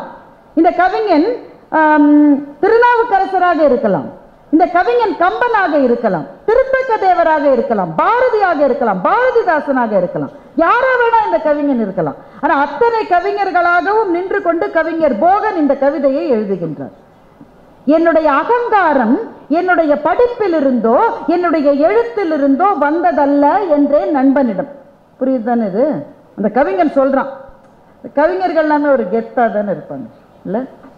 என்னுடைய அகங்காரம் என்னுடைய படிப்பில் இருந்தோ என்னுடைய எழுத்தில் இருந்தோ வந்தது அல்ல என்று நண்பனிடம் சொன்னேன். பின் என்று கேட்டா, அப்ப நண்பன் கேட்டான், நீ அகங்காரம் இல்லாதவன்பான்னு நண்பன் சொல்லல, நீ அகங்காரம் இருக்கிறவன் தான். அப்ப எங்கிருந்து வருது? என்னுடைய அகங்காரம் என்னுடைய நேற்றைய துயரங்களிலிருந்து வந்தது, என்னுடைய இன்றைய துன்பங்களிலிருந்து வந்தது என்று நண்பன் கேட்டான். துயரம் வந்தால் பணிவுதானே வரும், அகங்காரம் வருமா என்று நண்பன் கேட்டான். புரியுதுதானே? இது வாழ்க்கை போட்டு போட்டு அடிச்சா இன்னும் பணிஞ்சுதான் போவோம், இன்னும் பணிஞ்சு, ஐயா ஐயா இனிமே அடிக்காதீங்கய்யா, ஐயா முடியல அப்படிதானே சொல்லுவான். இவன் துன்பங்களிலிருந்து அகங்காரத்தை பெற்றேன் என்றான். அப்ப துயரங்கள் வந்தால் பணிவு தானே வரும், அகங்காரம் எப்படி வரும் என்று நண்பன் கேட்டான். நான் சொன்னேன், துயர் உற குறுகுகிறவன் மனிதன், துயர் உற நிமிருகிறவன் கவிஞன் என்று நான் பதில் சொன்னேன் என்று போகன் சொல்லுங்க. என்ன ஒரு அபாரமான கவிதை இல்ல? அந்த கவிதையை இப்படி முடிக்கிறார் போகன். காலனை காலடிக்கு வர சொன்ன பாரதியை பற்றி கேள்விப்பட்டிருக்கிறாயே, ஐயா பேசிட்டு இருந்தார். காலா, உன்னை நான் சிறு புல்லென மதிக்கிறேன். யாரு? 39 வயதுல இருந்த மகாகவி பாரதி. காலா, உன்னை நான் சிறு புல்லென மதிக்கிறேன். எனக்கு யமனை பார்த்து மதிப்பே கிடையாது, உன்னை நான் மிதிக்கணும்ன்றார். அது கூட இவர் போய் மிதிக்க மாட்டாராம். எந்த காலடி அருகே வாடா, சற்றே உன்னை மிதிக்கிறேன்னு மகாகவி பாரதி எழுதுறார். நான் உன்னை மிதிக்கணும், நீயா வந்து மிதியை வாங்கிட்டு போய். எப்படி தெரியுமா? ஸ்கூல்ல நாங்க பிள்ளையா நாங்க ஸ்டூடெண்ட்ஸா இருந்த போது, ரொம்ப காலம் முன்னாடின்னு அதுல இருந்து புரிஞ்சுக்கணும் நீங்க. எங்க டீச்சர் என்னை கூப்பிட்டு போய் அந்த புளிய மரத்துல இருந்து ஒரு குச்சியை உடைச்சிட்டு வாங்க, உடனே மகிழ்ச்சியா ஓடுவோம். இன்னும் டீச்சர் நமக்கு ஒரு வேலை சொல்லிட்டாலும் நம்ம பெரிய ஆள்னு நமக்கு ஒரு போர்டை தொடைம்பாங்க, அவ்வளவு பெரிய ஆள் மாதிரி இருக்கும். நமக்கு போய் அந்த மரத்துல ஒரு குச்சியை உடைச்சிடும், ஓடி போய் குச்சியை உடைச்சிடும், ஒரு செகண்ட்ல ஓடி வருவான். எதுக்குன்னு நம்மளை அடிக்க. அடிச்சுப்ப கையை நீட்டினா இந்த அடிக்கிற போது ரிஃப்ளெக்ஸ் ஆக்ஷன்ல பின்னாடி இழுப்போம்ல, நான் அடிச்சா நீ கையை பின்னாடி இழுக்கிறனோ அதுக்கு 2 அடி. இன்றைக்கு ஆசிரியர்கள் பாவம் கனவுல கூட நினைக்க முடியாது, கனவுல கூட பிள்ளை அடிக்கிறதா நினைக்க முடியாது. அப்படியே தப்பி தவிர அடிக்கிறாமா அடிக்காதுங்க, அடிக்கிறாமா செஞ்சுட்டா உடனே போய் அப்பா அம்மாட்ட சொல்லி, அப்பா அம்மா தாத்தா பாட்டி எதிர் வீட்டு ஆயா பக்கத்து வீட்டு நான் எல்லாம் ஸ்கூலுக்கு வந்துட்டாங்க. என்றால் அது எது ஆசிரியர்கள் எப்படி இருக்க வேண்டும் என்ற அந்த வரைமுறைகள் மாறிவிட்ட ஒரு தலைமுறை. எந்த காலத்தை எந்த நோக்கத்தை கொண்டும் பிள்ளைகளினுடைய சுயமரியாதையும் தன்மானமும் அவர்களுடைய நெஞ்சும் நொறுங்கிவிடக் கூடாது என்பதற்காக இந்த விதிகளை நம்ம ஏற்றுக்கொண்டுதான் ஆக வேண்டும். ஆனா நேற்றைக்கு அப்படி கிடையாது. என்ன அடிச்சாலும் வீட்டில் சொல்ல மாட்டோம். ஏன்? டீச்சர் அடிக்கிற அளவு நீ கெட்டவளான்னு வீட்டில் 2 அடி விடும், டீச்சரை மெதுவாக தான் அடிக்கும். அதனால நாம் அதை சொல்ல மாட்டோம். இப்போ நாமளே குச்சியை உடைச்சு நாமே அடி வாங்கின மாதிரி இப்ப இந்த யமன் என்ன பண்ணமோ அவனே வந்து பாரதியார் கால் கிட்ட நிக்கணுமா, அவன் அப்படி நின்னப்புறம் இவர் உதைச்சு தள்ளுவார். காலா, உன்னை நான் சிறு புல்லென மதிக்கின்றேன், என் காலருகே வாடா சற்றே உன்னை மிதிக்கிறேன்னு சொன்னார்ல, அதை போகன் இந்த கவிதையில பயன்படுத்தி கொண்டு காலனை காலருகே வர சொன்ன பாரதியை பற்றி கேள்விப்பட்டிருக்கிறாயா?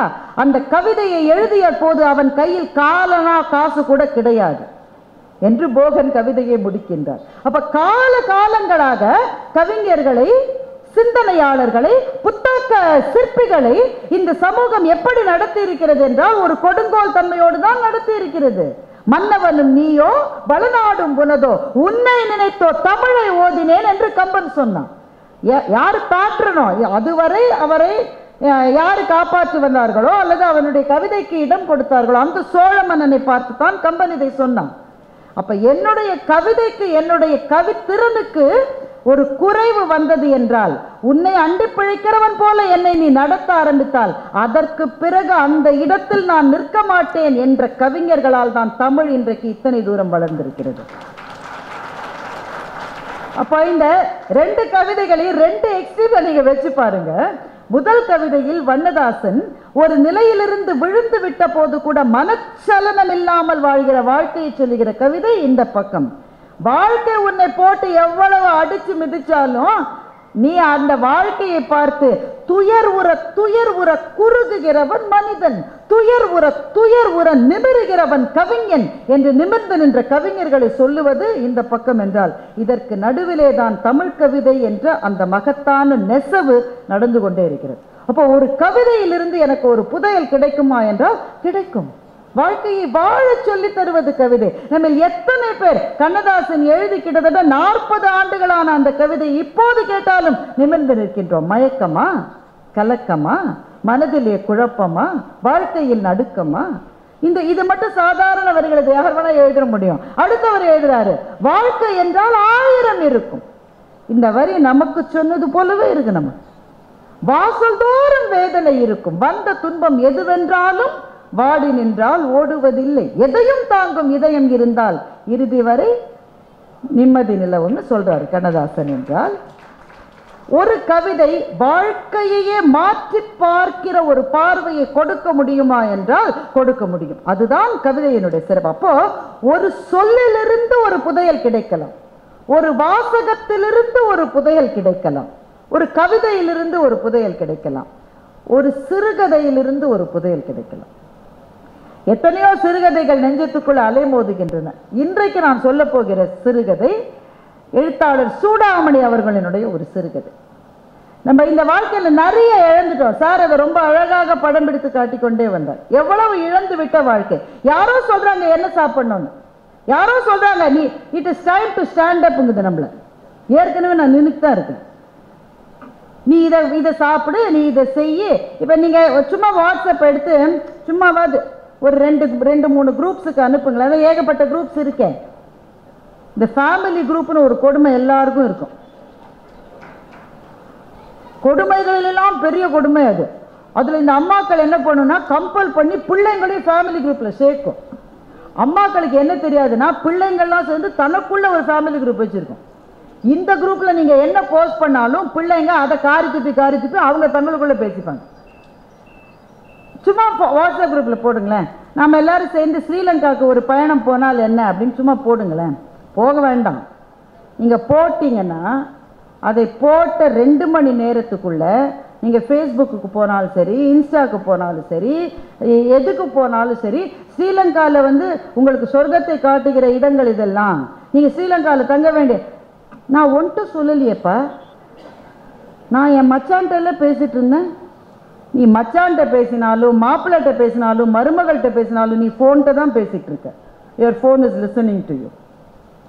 இப்படி மற்றவர்கள் நம்மை கவனித்துக் கொண்டே இருக்கிற ஒரு உலகத்தில் நாம் வாழ்கிற போது பலவற்றை இழக்கிறோம். இழந்ததனுடைய பட்டியல் மிக பெரிது. நாங்கள் நம்மளாம் சின்ன பிள்ளை இருக்கும்போது வீட்டு வாசல்ல வித்துட்டு போவாங்களா, அந்த குரல்களை இழந்து விட்டோம். பார்த்தீங்களா? பாய் பாய் பாய்னு கத்திட்டு ஒருத்தர் கரெக்டா போவார். இந்த பஞ்சு மிட்டாய் இருக்கிற சகோதரர் ஒரு போவார். அவர் ஒரு குச்சி வச்சுப்பார், குச்சி மேல ஒரு பொம்மை இருக்கும். அந்த பொம்மையை பார்த்தா எப்படி பரவசமா இருக்கும் தெரியுமா?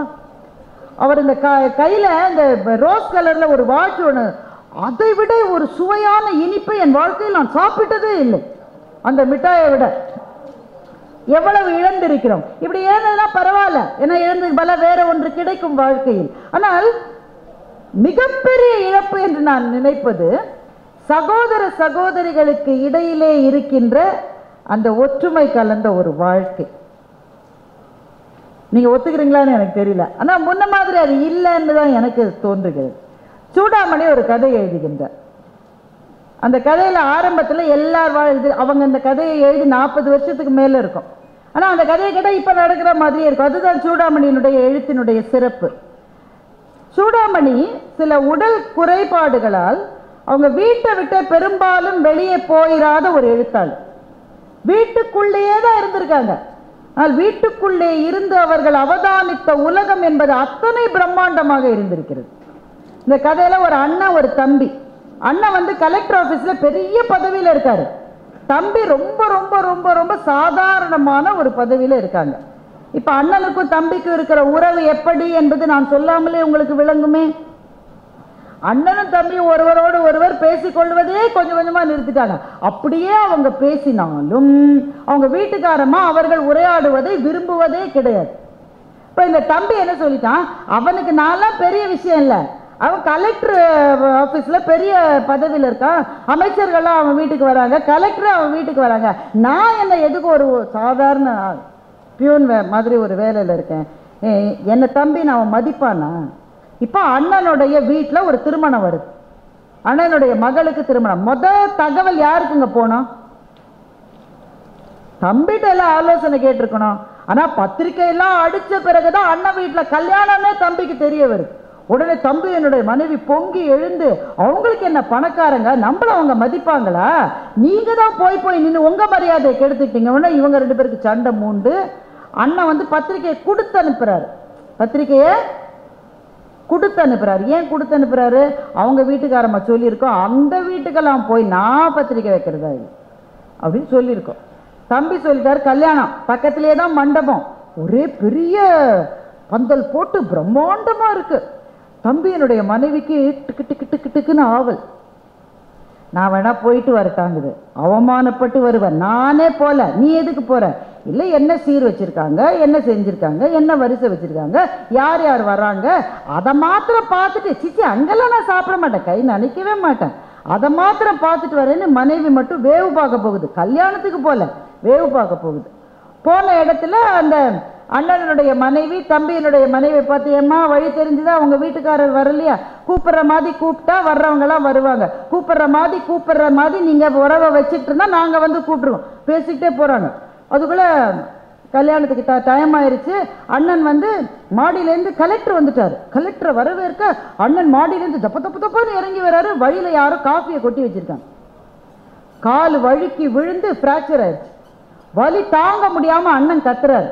இப்ப அவர் தான் நின்று அந்த சடங்கு முறையை செய்யணும். அப்பா இருந்து செஞ்சாதானே திருமணத்தை செய்ய முடியும். உடனே அண்ணனுடைய மனைவி, ஐயோ இப்படி ஆயிடுச்சு, எந்த கண்ணு பட்டுதோ, எந்த நொல்ல கண்ணு பட்டுதோ, இப்படி ஆயிடுச்சு, சரி கல்யாணத்தை வேற தேதிக்கு மாற்றி வைக்கலாங்குது அண்ணனுடைய மனைவி. அண்ணன் சொல்ல, அதெல்லாம் மாற்றி வைக்க முடியாது, கலெக்டர் வந்துட்டாரு, மினிஸ்டர் வந்துட்டே இருக்காரு, நான் அவங்களோட டேட்டை வாங்கி தான் இந்த தேதியை வச்சேன், மண்டபத்தை பிடிச்சிருக்கோம், அதெல்லாம் மாற்ற முடியாது, நீங்க இப்படி இருக்கிற போது எப்படி செய்ய முடியும்? அண்ணன் சொன்னாரு, நான் நிற்க வேண்டிய இடத்துல நான் இல்லைன்னா நிற்கிறதுக்கு ஒரே ஒரு ஆளுக்கு தான் முடியும், என் தம்பியை போய் கூட்டிட்டு வந்தேன். உடனே தம்பி மனைவி அங்கே இருக்குல்ல, அது உள்ளுக்குள்ள கிளுகிளுன்னு இருக்கும். அது சொல்லிச்சு, அவர் வரமாட்டார், கல்யாணத்துக்கே வராதவர், நீங்க வராதனா வராத கூடாதோ, நீ வா நான் வரணுமா, நாங்க நீங்க வச்ச ஆளுங்களா, நானே கூட சும்மா பார்த்துட்டு போறேன்னா அவர் அதுக்கு கூட வரல, நீங்க ஒன்றும் நினைக்காதீங்க, அவர் வரமாட்டார், நீங்க வேற தேதியில வைங்க. அண்ணா அவருக்கு அதுக்கெல்லாம் பதில் சொல்லலை. தன்னோட ஃப்ரெண்ட்ஸ் 2 பேரை கூட, என் தம்பியை போய் நான் வர சொன்னேன்னு சொல்லு போ. அவங்க 2 பேரும் போயிட்டாங்க. மண்டபமே நிசப்தமா இருக்கு. டிக் டிக் டிக்குன்னு கடிகார சத்தம் மாத்திரம் கேட்குது. முகூர்த்த நேரம் பக்கத்துல வந்துட்டே இருக்கு. நேரம் ஆக ஆக தம்பியினுடைய மனைவிக்கும் மகிழ்ச்சி, அண்ணனுடைய மனைவிக்கும் மகிழ்ச்சி. இந்த ஒரே ஒரு விஷயத்துலதான் ஒத்துமையா இருந்தாங்க. ஏன்னா வரக்கூடாதுன்னு தான் 2 பேரும் நினைக்கிறாங்க. கிட்டத்தட்ட முகூர்த்த நேரம் வந்தது, வாசல்ல நிழலாடியது. தம்பி வந்துட்டு, அண்ணா என்ன ஆச்சுன்னா உனக்கு? எனக்கு என்ன ஆச்சுன்றது அப்புறம் பார்க்கலாம், எனக்கு வச்சிருந்த புது வேஷ்டியை நீ கட்டிக்க, நேர மணமேடைக்கு போ. ஒரு இடத்துல நான் நிற்க முடியலன்னா அது செய்யறதுக்கு உனக்கு மாத்திரம்தான்டா உரிமை இருக்கு. உடனே அண்ணன் மனைவி வந்து, அதாவது நான் அண்ணன் சொன்னா பேசாத, முதல்ல கல்யாணம் நடக்கட்டும், எல்லா பஞ்சாயத்தும் அப்புறம் வச்சுக்கலாம். இப்போ அந்தஸ்துல வித்தியாசம் இருக்கலாம், வாழ்க்கையில வித்தியாசம் இருக்கலாம், உங்களுக்கு 1000 நண்பர்கள் கிடைக்கலாம், 1000க்கு மேல Facebook ஃப்ரெண்ட்ஸ் கிடைக்கலாம், உங்களுக்கு பெரிய பெரிய அதிகாரிகள் உங்களுடைய வீட்டு வாசலில் வந்து நிற்கலாம். ஆனா நீங்க இல்லாத ஒரு இடத்துல உங்களுக்கு பதிலா நிற்பதற்கு ஒரே ஒருவருக்கு உரிமை இருக்கிறது. உங்கள் சகோதரனுக்கோ சகோதரிக்கோ மாத்திரம்தான் அந்த உரிமை இருக்கிறது. அப்படின்லாம் நான் சொன்னேனே தவிர சூடாமணி எழுதல. இது சொல்லாமலேயே புரிந்து கொள்ள வேண்டிய இடத்தில் கதையை முடிக்கிறவர் தான் உண்மையான எழுத்தாளர். தம்பி மணமேடைக்கு விரைந்தான் என்பதோடு அந்த கதை முடிந்து விட்டது. அந்த கதையை படிச்ச உடனேங்க என்னன்னே தெரியல, கதை எழுதி 40 வருஷம் ஆச்சு. ஆனா கண்களிலிருந்து சிந்துகிற கண்ணீர் இந்த நிமிஷத்து கண்ணீர், 40 வருஷம் பழைய கண்ணீர் அல்ல. அது நம்ம ஓடிட்டே இருக்கிற வாழ்க்கையில ரொம்ப முக்கியமா ஒண்ணு மறந்துட்டோம்ல. நம்ம சின்ன வயசுல யார் கையை பிடிச்சிட்டு போனோமோ அவங்கள மறந்துட்டோம். அதற்கு பிறகு 100 விஷயம் நமக்கு கிடைச்சிருக்கலாம். ஆனா நம்முடைய இளமைக்கால வாழ்க்கையை நம்மோடு பகிர்ந்து கொண்டவர்களில் மிச்சம் இருக்கிறவர்கள் நம்முடைய அண்ணாவும் தங்கையும் அக்காவும் தம்பியும் தானுங்க. வாழ்க்கையில எதை இழந்தாலும் இழக்கலாம். சண்டைலாம் வரும், அப்படித்தான் சண்டை வரும். என்ன சண்டை இருந்தாலும் எங்க அக்காவை நான் விட்டு கொடுக்க மாட்டேன், எங்க அண்ணனை நான் விட்டு கொடுக்க மாட்டேன், என் தம்பி அப்படி பேசாத என்ற வார்த்தைகளை இழந்திருக்கிறோம் இல்ல. இதுதான் இழப்புகள் எல்லாவற்றையும் விட மிகப்பெரிய இழப்பாக எனக்கு தோன்றுகின்ற இழப்பு. அப்போ இதை படிக்கிற போது அல்லது இந்த கதையை நான் சொல்ல கேட்கிற போது உங்கள் யாரோ ஒருவருக்கு 1 வருஷம் ஆச்சுல என் தம்பிகிட்ட பேசி ஒரு கால் அது பண்ணிடலாமா, என்னடா எப்படிடா இருக்க, பொங்கலுக்கு வரையாடா, ஒரு வார்த்தை கேட்டுடலாமா, இவ்வளோ நாள் கேட்கல, ஏன் அவங்க அந்த நாய் கேட்கட்டும், நான் தான் கேட்கணுமா, அவன் என்ன கேட்க, அப்படித்தானே கேட்காம இருந்தீங்க. ஆனா சூடாமணியினுடைய எழுத்துல இருக்கிற ஏதோ ஒன்று நம்முடைய நெஞ்சத்துக்குள் பாறையாக இருக்கிற எதையோ உடைத்து தள்ளிவிட்டு, எதுக்குடா இந்த வீராப்பு, இந்த வீராப்பு எவ்வளவு நாளைக்கு உனக்கு, நீ யோசிச்சு பாரு. சின்ன வயசுல உன்னோட கிளாஸ்ல உன்னை எல்லாரும் அடிச்ச போது நீ போய் அண்ணன்ட்ட போய் சொன்னிய, அண்ணன் வந்து எவன்டா என் தம்பி அடிச்சதுன்னு வந்து நின்னானு, அந்த நாளை நீ மறந்துட முடியுமா? அந்த உறவு ஒன்று ஆரம்பத்திலே தொடங்கிய உறவினுடைய அடர்த்தி என்பது பிறகு வந்த எந்த உறவின் அடர்த்தியை விட அந்த அடர்த்தி தான் அதிகமாக இருக்கும். அது ஆண்களுக்கும் சரி பெண்களுக்கும் சரி. சகோதர சுவைன்னு சூடாமணி இன்னொரு கதை எழுதியிருக்காரு. இந்த சகோதரர்களுக்கு கொடுக்க வேண்டிய நேரத்தை வாழ்க்கை என்கிற காட்டாறு ஓடுகிற வேகத்தில் இழந்து விட்டோமே, இதை விட பெரிய இழப்பு இருக்க முடியுமா என்று நம்ம எல்லாம் ஒரு நிமிடம் சிந்திக்க வைத்து சகோதர சுவை என்கின்ற புதையலை இந்த ஒரு கதை கொடுக்க முடியும் என்று சொன்னால் ஒவ்வொரு கதையிலிருந்தும் நமக்கு என்னென்ன கிடைக்கும் என்பதை யோசித்து பாருங்க. எனவே ஒரு கதைக்குள்ளிருந்து ஒரு புதையலையே நம்மால் எடுத்து விட முடியும். அப்போ ஒரு வார்த்தையிலிருந்து ஒரு புதையல் கிடைக்கலாம், ஒரு வாசகத்திலிருந்து ஒரு புதையல் கிடைக்கலாம், ஒரு கவிதையிலிருந்து ஒரு புதையல் கிடைக்கலாம், ஒரு கதையிலிருந்து ஒரு புதையல் கிடைக்கலாம், ஒரு புத்தகத்திலிருந்து ஒரு புதையல் கிடைக்கலாம். புத்தகத்திலிருந்து ஏன் புதையல் கிடைக்கும் என்று சொன்னால், நிறைய பேர் என்கிட்ட சொல்ற பிரச்சனை என்னன்னா, மேடம் படிக்கணும்னு நீங்க சொல்றீங்க மேடம், இந்த புத்தக கண்காட்சியில் நானும் புக்கெல்லாம் வாங்கினேன் மேடம், படிக்க ஆரம்பிச்சா அப்படியே ஒரு தூக்கம் வருது பாருங்க. அப்படிதான் வரும். தூக்கம் வராதுன்னு உங்களுக்கு யார் சொன்னது? அப்படிதான் வரும். அதுல ஏதோ ஒரு சொல், அந்த சொல் அது உங்களை பிடிச்சிரும் பாருங்க. அதை பிடிச்சிட்டீங்கன்னு வைங்க, அதுக்கப்புறம் எந்த தூக்கமும் வராது. அந்த புத்தகத்தை படித்து முடிக்காமல் உங்களால் தூங்கவே முடியாது.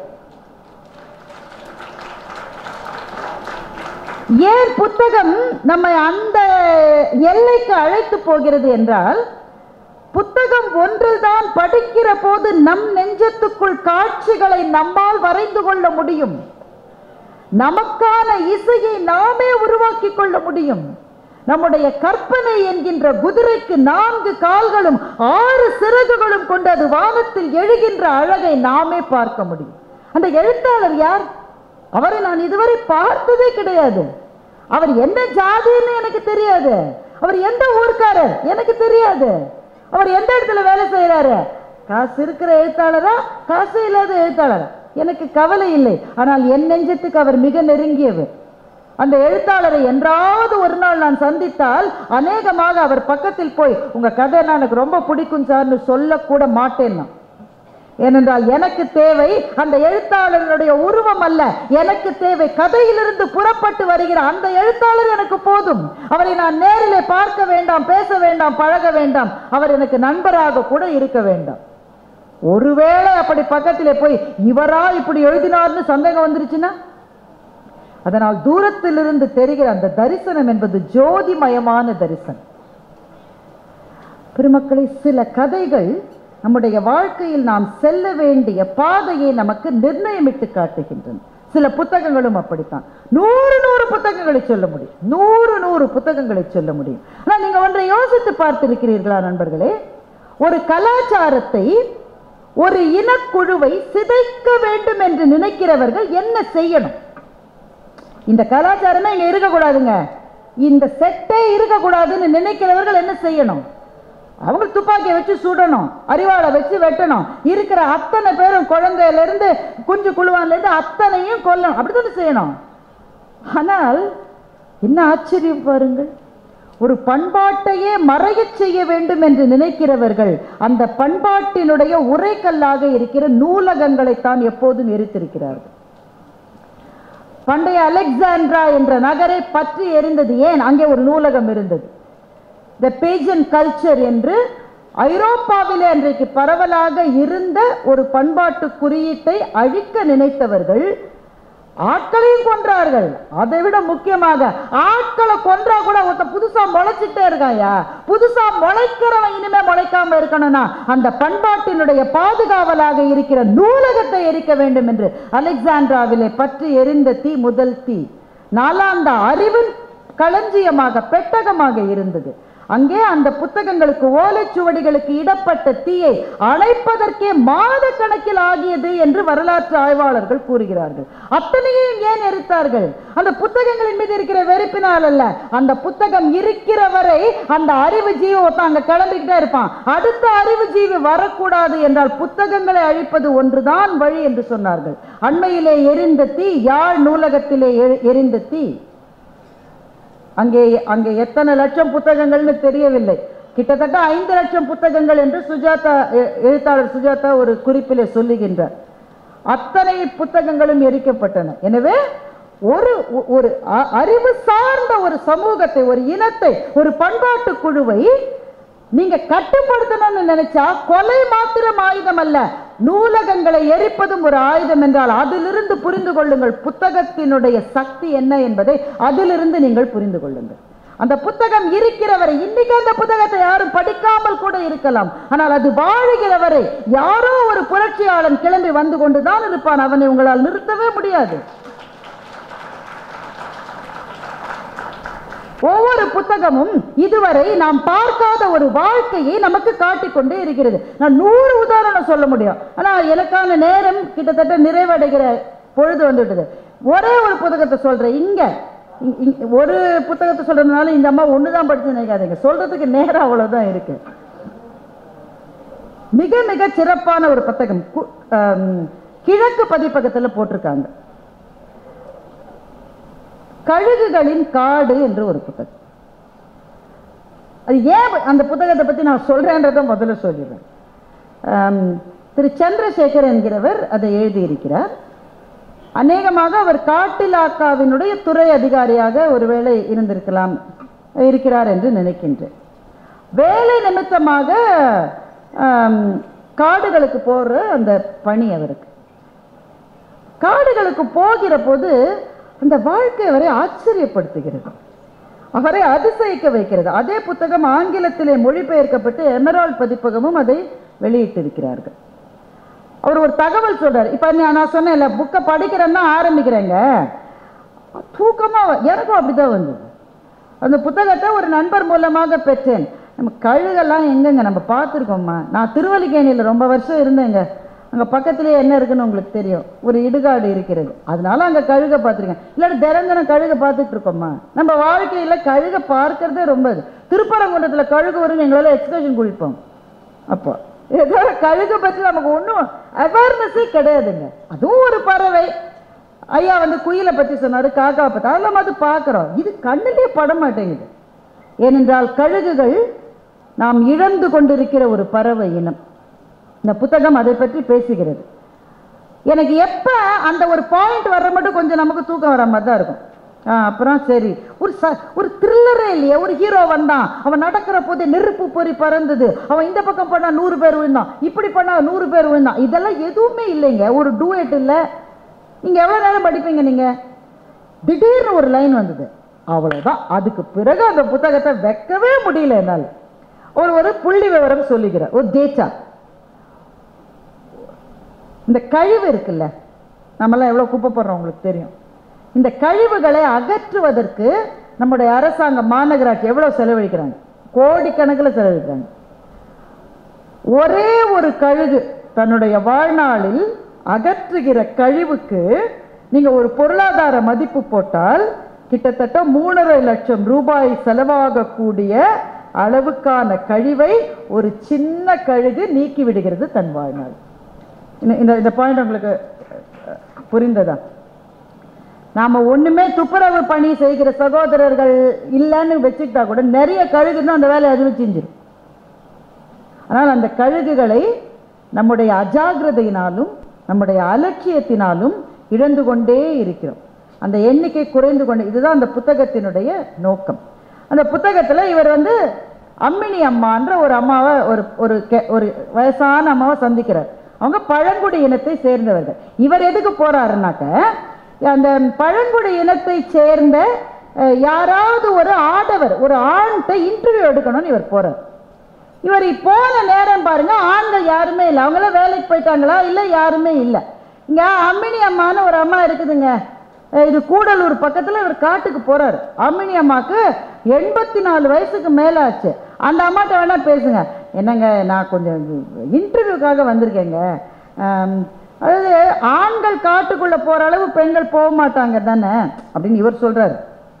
பெண்கள் அவ்வளோலாம் போக மாட்டாங்க, அவங்களுக்கு அவ்வளோ விஷயம் தெரியாது.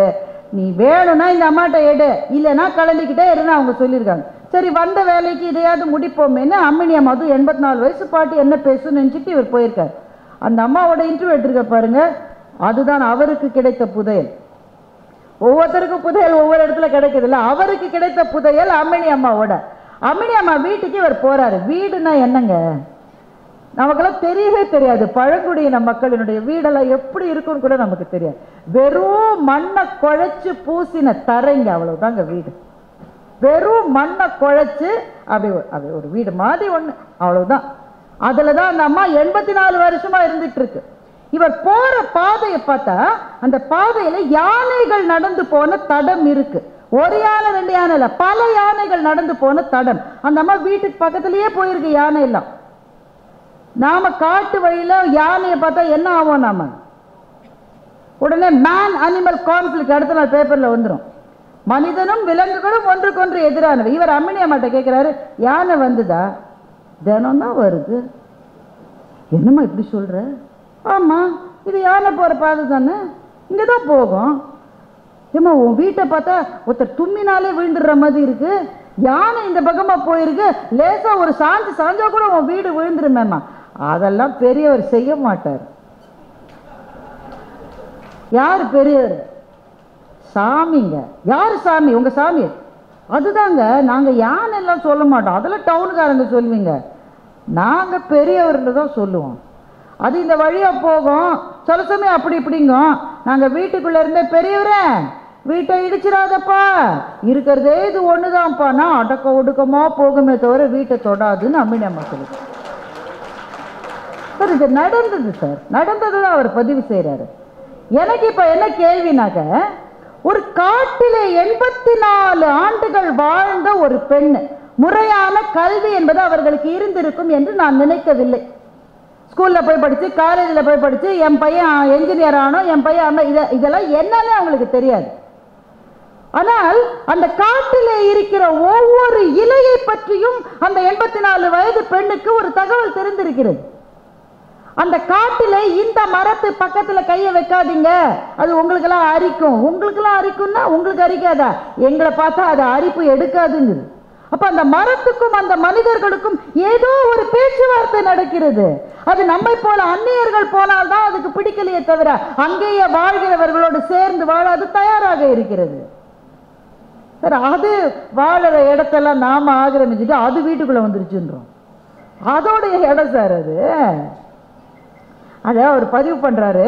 இன்னொரு சகோதரர் சொல்லி, ஒரு புது காட்டிலாக்க அதிகாரி சார்ஜ் எடுத்துட்டு போறாரு. அப்பதான் முதல் நாள் போயிருக்காரு. ஒரு பலா மரம் அப்படியே காய்ச்சு அந்த மேல் இதுல இருந்து பெரும் பலா பார்த்த உடனே இருக்கு. அப்படியே அது சாப்பிட்ற நேரத்தில் இதெல்லாம் சொல்லக்கூடாது. அப்படியே பலாமா உடனே அந்த வழியா அந்த பழங்குடி இனத்து இளைஞர் ஒருத்தர் போயிருக்காரு. தம்பி இங்க வா, அதிகாரி சொன்னா வராம இருக்க முடியுமா? அவர் வந்திருக்காரு. இந்த மரத்தில் அப்படியே ஏறி அந்த பலா அதை கட் பண்ணி போடுப்பா. செய்ய மாட்டேன், காசு தரேன்ப்பா. காசு கொடுத்தாலும் செய்ய மாட்டேன். நம்ம சொல்லுவோம்மா சார், காசு கொடுன்னு காசு கொடுக்குறேன்னு அடுத்த கேள்வி நாம என்ன கேட்போம்? எவ்வளோ தரும்? அதெல்லாம் கம்மி, டபுள் கொடுத்தா செய்கிறேன். நம்ம லாங்குவேஜ் அப்படி தானே இருக்கு இல்லை? அந்த பையன் சொல்லியிருக்கான், என்ன காசுன்னு கேட்கல, அவனுக்கு காசு பெரிய விஷயம் தானே. காசு கொடுத்தாலும் செய்ய மாட்டேன். ஏன்டா செய்ய மாட்டேன்? அதிகாரி சொல்றேன்டா. அதிகாரி சொன்னாலும் செய்ய மாட்டேன். அதிகாரி சொல்றதை செய்யலைன்னா என்ன ஆகும் தெரியுமா? தெரியும், ஆனால் செய்ய மாட்டேன். ஏன்டா செய்ய மாட்டேன்? பலா மரத்தில் உச்சி கிளையில காய் காய்ச்சுதுன்னா கொம்பனுக்கு தான் அது, நான் தொடக்கூடாது. கொம்பன்னா ஆண் யானை, யானைக்கானது அது, அதை நான் எடுக்கக்கூடாது. சார், சட்டம் போட்டு தண்டனைகளை டாக்குமெண்ட் பண்ண பிறகும் தவறுகள் நடப்பது நாம் வாழ்கிற இடங்களில்.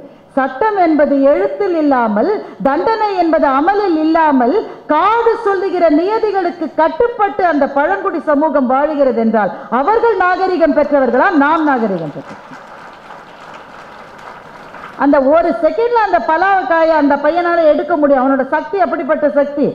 நமக்கு தான் பலா பழத்தை கட் பண்றதுக்கு எண்ணெயை கையில தடவிக்கிட்டு வீட்டிலேயே இருக்கிற பெரிய கத்தி கொண்டு வந்து அந்த கத்தி அந்த அம்மா பிடிக்குது, இவர் தூக்கி தூக்கி போடுறாரு. அது அப்படியே இருக்கு. 4 ஆளை கூப்பிட்டு பழக்கா. அவனுக்கு அதெல்லாம் தேவையில்லை. அவன் ஒரு அடி வச்சா அது பழக்குது. ஆனா செய்ய மாட்டான். அவன் ஏன் செய்ய மாட்டான்? காடு என்பது யாருக்கு எதை கொடுத்து நாம் எதை சாப்பிட வேண்டும் என்ற நியதிகளோடு இயங்குகிற ஒரு உலகம். ஒருவனுடைய சாப்பாட்டை அங்கே இன்னொருவன் தொடவே மாட்டான். அப்போ இதத்தான் அம்மினி அம்மாட்ட அவர் கேட்கிறாரு. நீ சொன்னா யானை எப்படி பாட்டி கேட்கும்?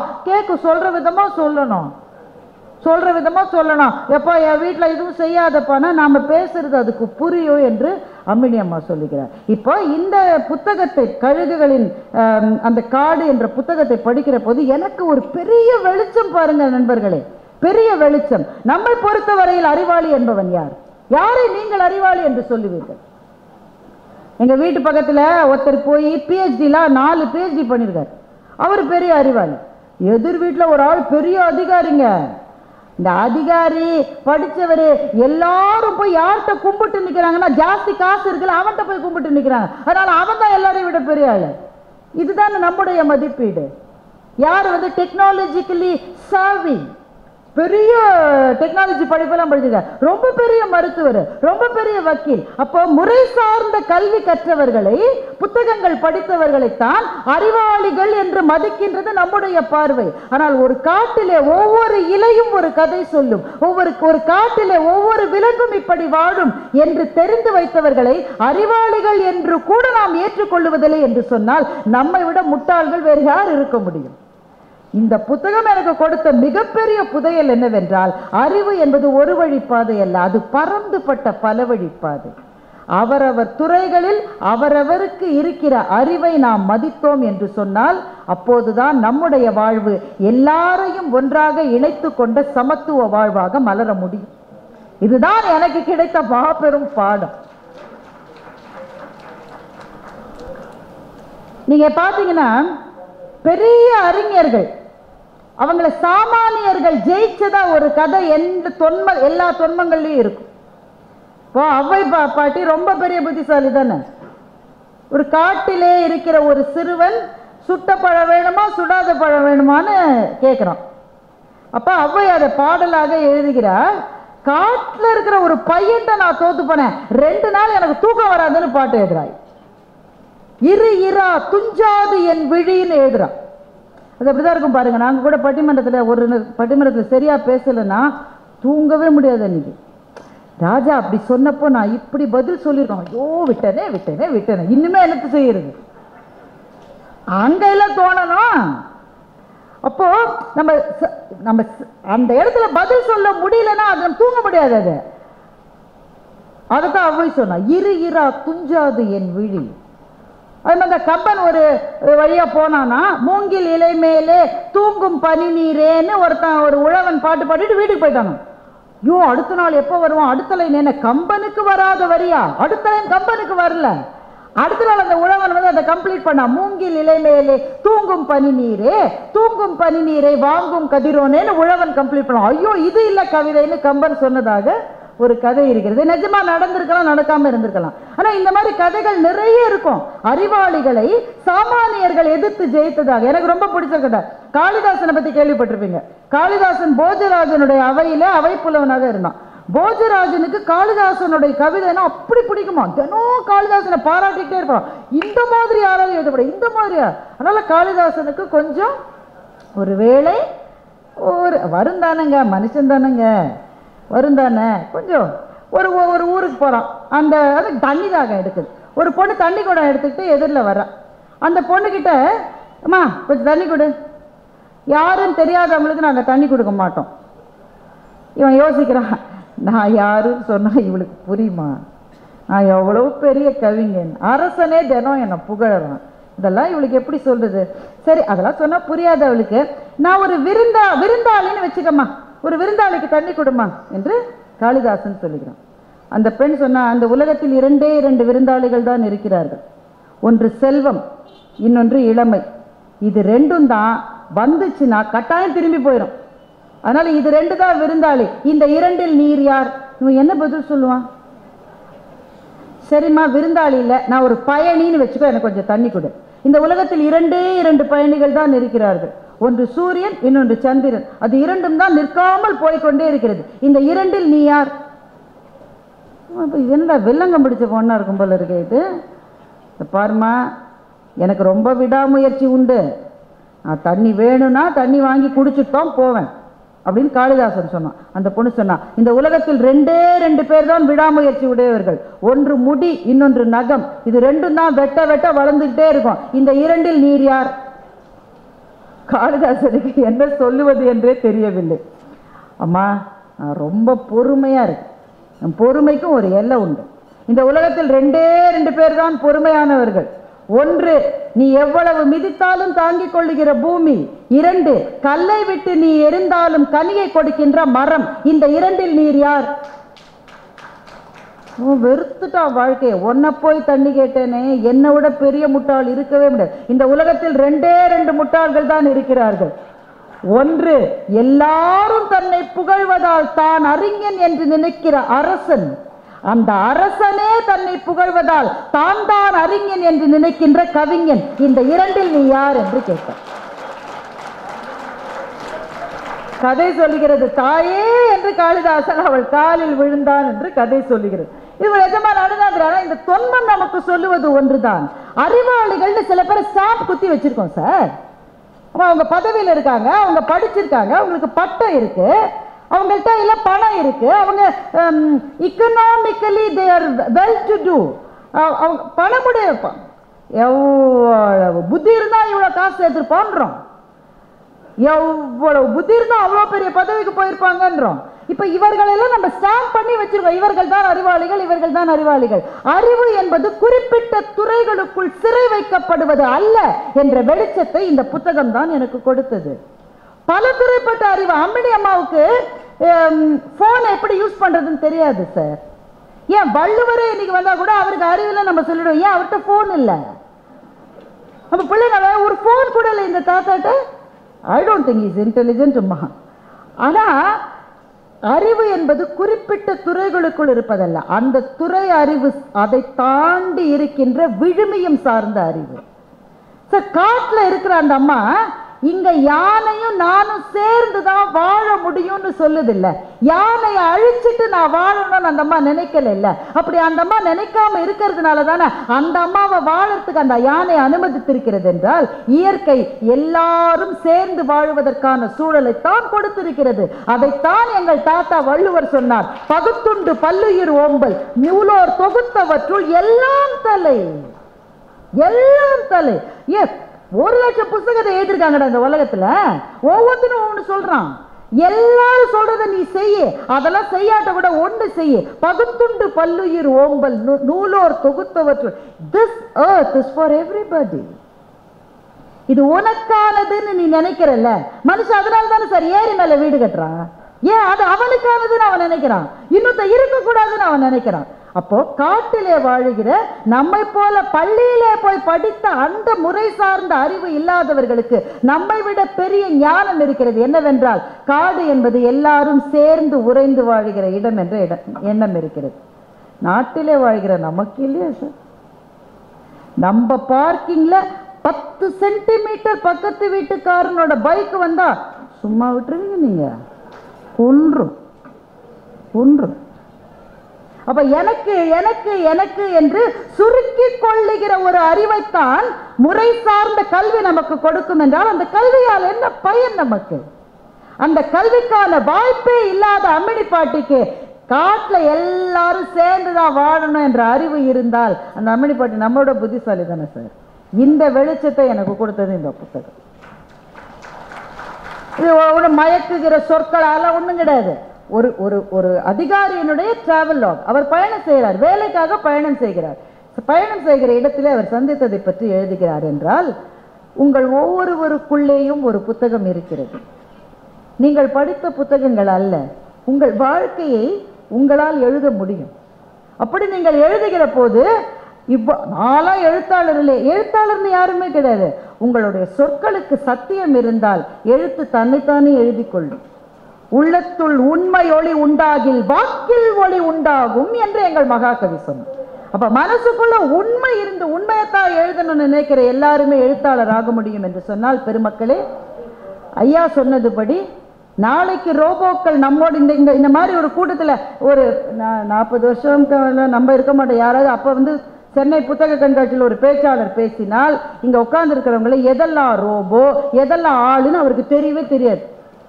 அப்போ ஒரு வசதி பாருங்க, ரோபோக்கெல்லாம் ப்ரோக்ராம் பண்ணிடலாம். நான் என்ன சொன்னாலும் கை தட்டணும்னு ஒரு ப்ரோக்ராம் பண்ணிட்டான்னு வைங்க, நாங்கள் யாரும் சொல்ல வேணாம், நீங்கள் இன்னும் கை தட்டவில்லையே சொல்ல வேணாம். ஆள் கம்மியா இருக்கா, காலியான இடத்துல எல்லாம் உட்கார்ற மாதிரி 7 ரோபோவை ப்ரோக்ராம் பண்ணி அனுப்பினா முதல் ரோ பின்னாடி ரோ எல்லாம் ஃபுல்லாயிரும். ஆனா என்ன, அந்த ரோபோக்களினுடைய கைத்தட்டலில் இருந்து ஒரு உண்மையான பேச்சாளருக்கு மன எழுச்சி வந்து பேச முடியாது. மனிதர்கள் ஒன்றை பார்த்து பரவசமடைந்து அல்லது வியப்படைந்து அந்த ஒரு உணர்வு வருகிறது பாருங்க, அப்பத்தான் கலைகள் வளரும். நாளைய உலகத்தில் artificial intelligence is going to rule everything என்றால் முதலில் நாம் இழக்கப் போவது கலைஞர்களை இழப்போம், எழுத்தாளர்களை இழப்போம், பேச்சாளர்களை இழப்போம். எதுக்கு பேச்சாளர்? ஒரு ரோபோ இதை விட நல்லா பேசிச்சே, இது மட்டும் அவங்க 100 இடத்துல பேசினது இந்த ஒரு ரோபோவை பேசுதுன்னா என்ன கூப்பிடுவீங்களா? ரோபோவை கூப்பிடுவீங்களா? ஆனால் ரோபோ ஏற்கனவே பேசினது தான் பேசும். இங்கே உங்களுக்கும் எனக்குமான ஒரு உணர்வு பாலம் அமைந்து அதில் உங்களிடமிருந்து வாங்கி நான் பேசுகிறேன், அதை ரோபோவால் ஒரு நாள் செய்ய முடியாது. எனவே பெருமக்களே, நம்மை நாளைய ரோபோக்களிலிருந்து வேறுபடுத்த போவது நம்முடைய கலை ரசனையும் எழுத்தின் மீது நமக்கு இருக்கிற எழுத்து நமக்கு தருகிற பரவசமும் என்று சொன்னால், அந்த பரவசத்தை செழிக்கச் செய்கின்ற இது போன்ற புத்தக கண்காட்சிகள் மேன்மேலும் பெருக வேண்டும். எந்த புத்தகத்திலும் தூக்கம் வரும், ஆனால் தூக்கம் வராத ஒரு புள்ளியை தொட்ட பிறகு தூக்கம் வராது என்று நம்புகிற வாசகர்கள் வேண்டும். எழுத்து எனக்கு சோறு போடுகிற விஷயம் மாத்திரம் அல்ல, என்னுடைய ஆன்மாவுக்கான பரவசம் என்று நினைக்கின்ற எழுத்தாளர்கள் வேண்டும். இதை பத்தி தான் எழுதினோம். மாலா சேகரை காதலித்தாள், சேகர் மாலாவை காதலித்தாள், இந்த கதைகள்லாம் இருக்கட்டும். ஆனா இதை தாண்டி காடுகளிலே வாழ்கிற அம்மினி அம்மாவை பற்றியும் கழுகுகளை பற்றியும் எழுதுகிற புத்தம்புது எழுத்தாளர்களும் சிந்தனைகளும் வேண்டும். அது மலர மலரத்தான் நாம் பரவசப்பட முடியும், ஆச்சரியப்பட முடியும், அழ முடியும், விம்ம முடியும், இன்னொருவரின் வேதனைக்காக நாம் துன்பப்பட முடியும். இதெல்லாம் தான் மனிதர்களையும் ரோபோக்களையும் பிரித்து காட்டுகின்ற விஷயம் என்பதனால் நமக்கு அந்த பரவசங்களை உருவாக்குகிற எழுத்தாளர்கள் வாழட்டும், புத்தக கண்காட்சிகள் வளரட்டும் என்று சொல்லி இந்த நல்ல வாய்ப்புக்கு நன்றி பாராட்டி முடிக்கின்றோம். நக்கீரன் டிவிக்கு சப்ஸ்கிரைப் செய்யுங்கள். உங்கள் ஆதரவே எங்கள் பலம். ஆசிரியர்களுக்கு நண்பனாகவும் மாணவர்களுக்கு ஆசானாகவும் திகழும் தேர்வு வழிகாட்டி. ஒவ்வொரு பாடத்திற்கும் அனுபவமிக்க ஆசிரியர்களின் துல்லியமான தெளிவான விடைகள். CNC இருக்கு, தேர்வு பயம் எதற்கு? இது தீரன் பப்ளிஷிங் ஹவுஸ் விற்பனை வெளியீடு.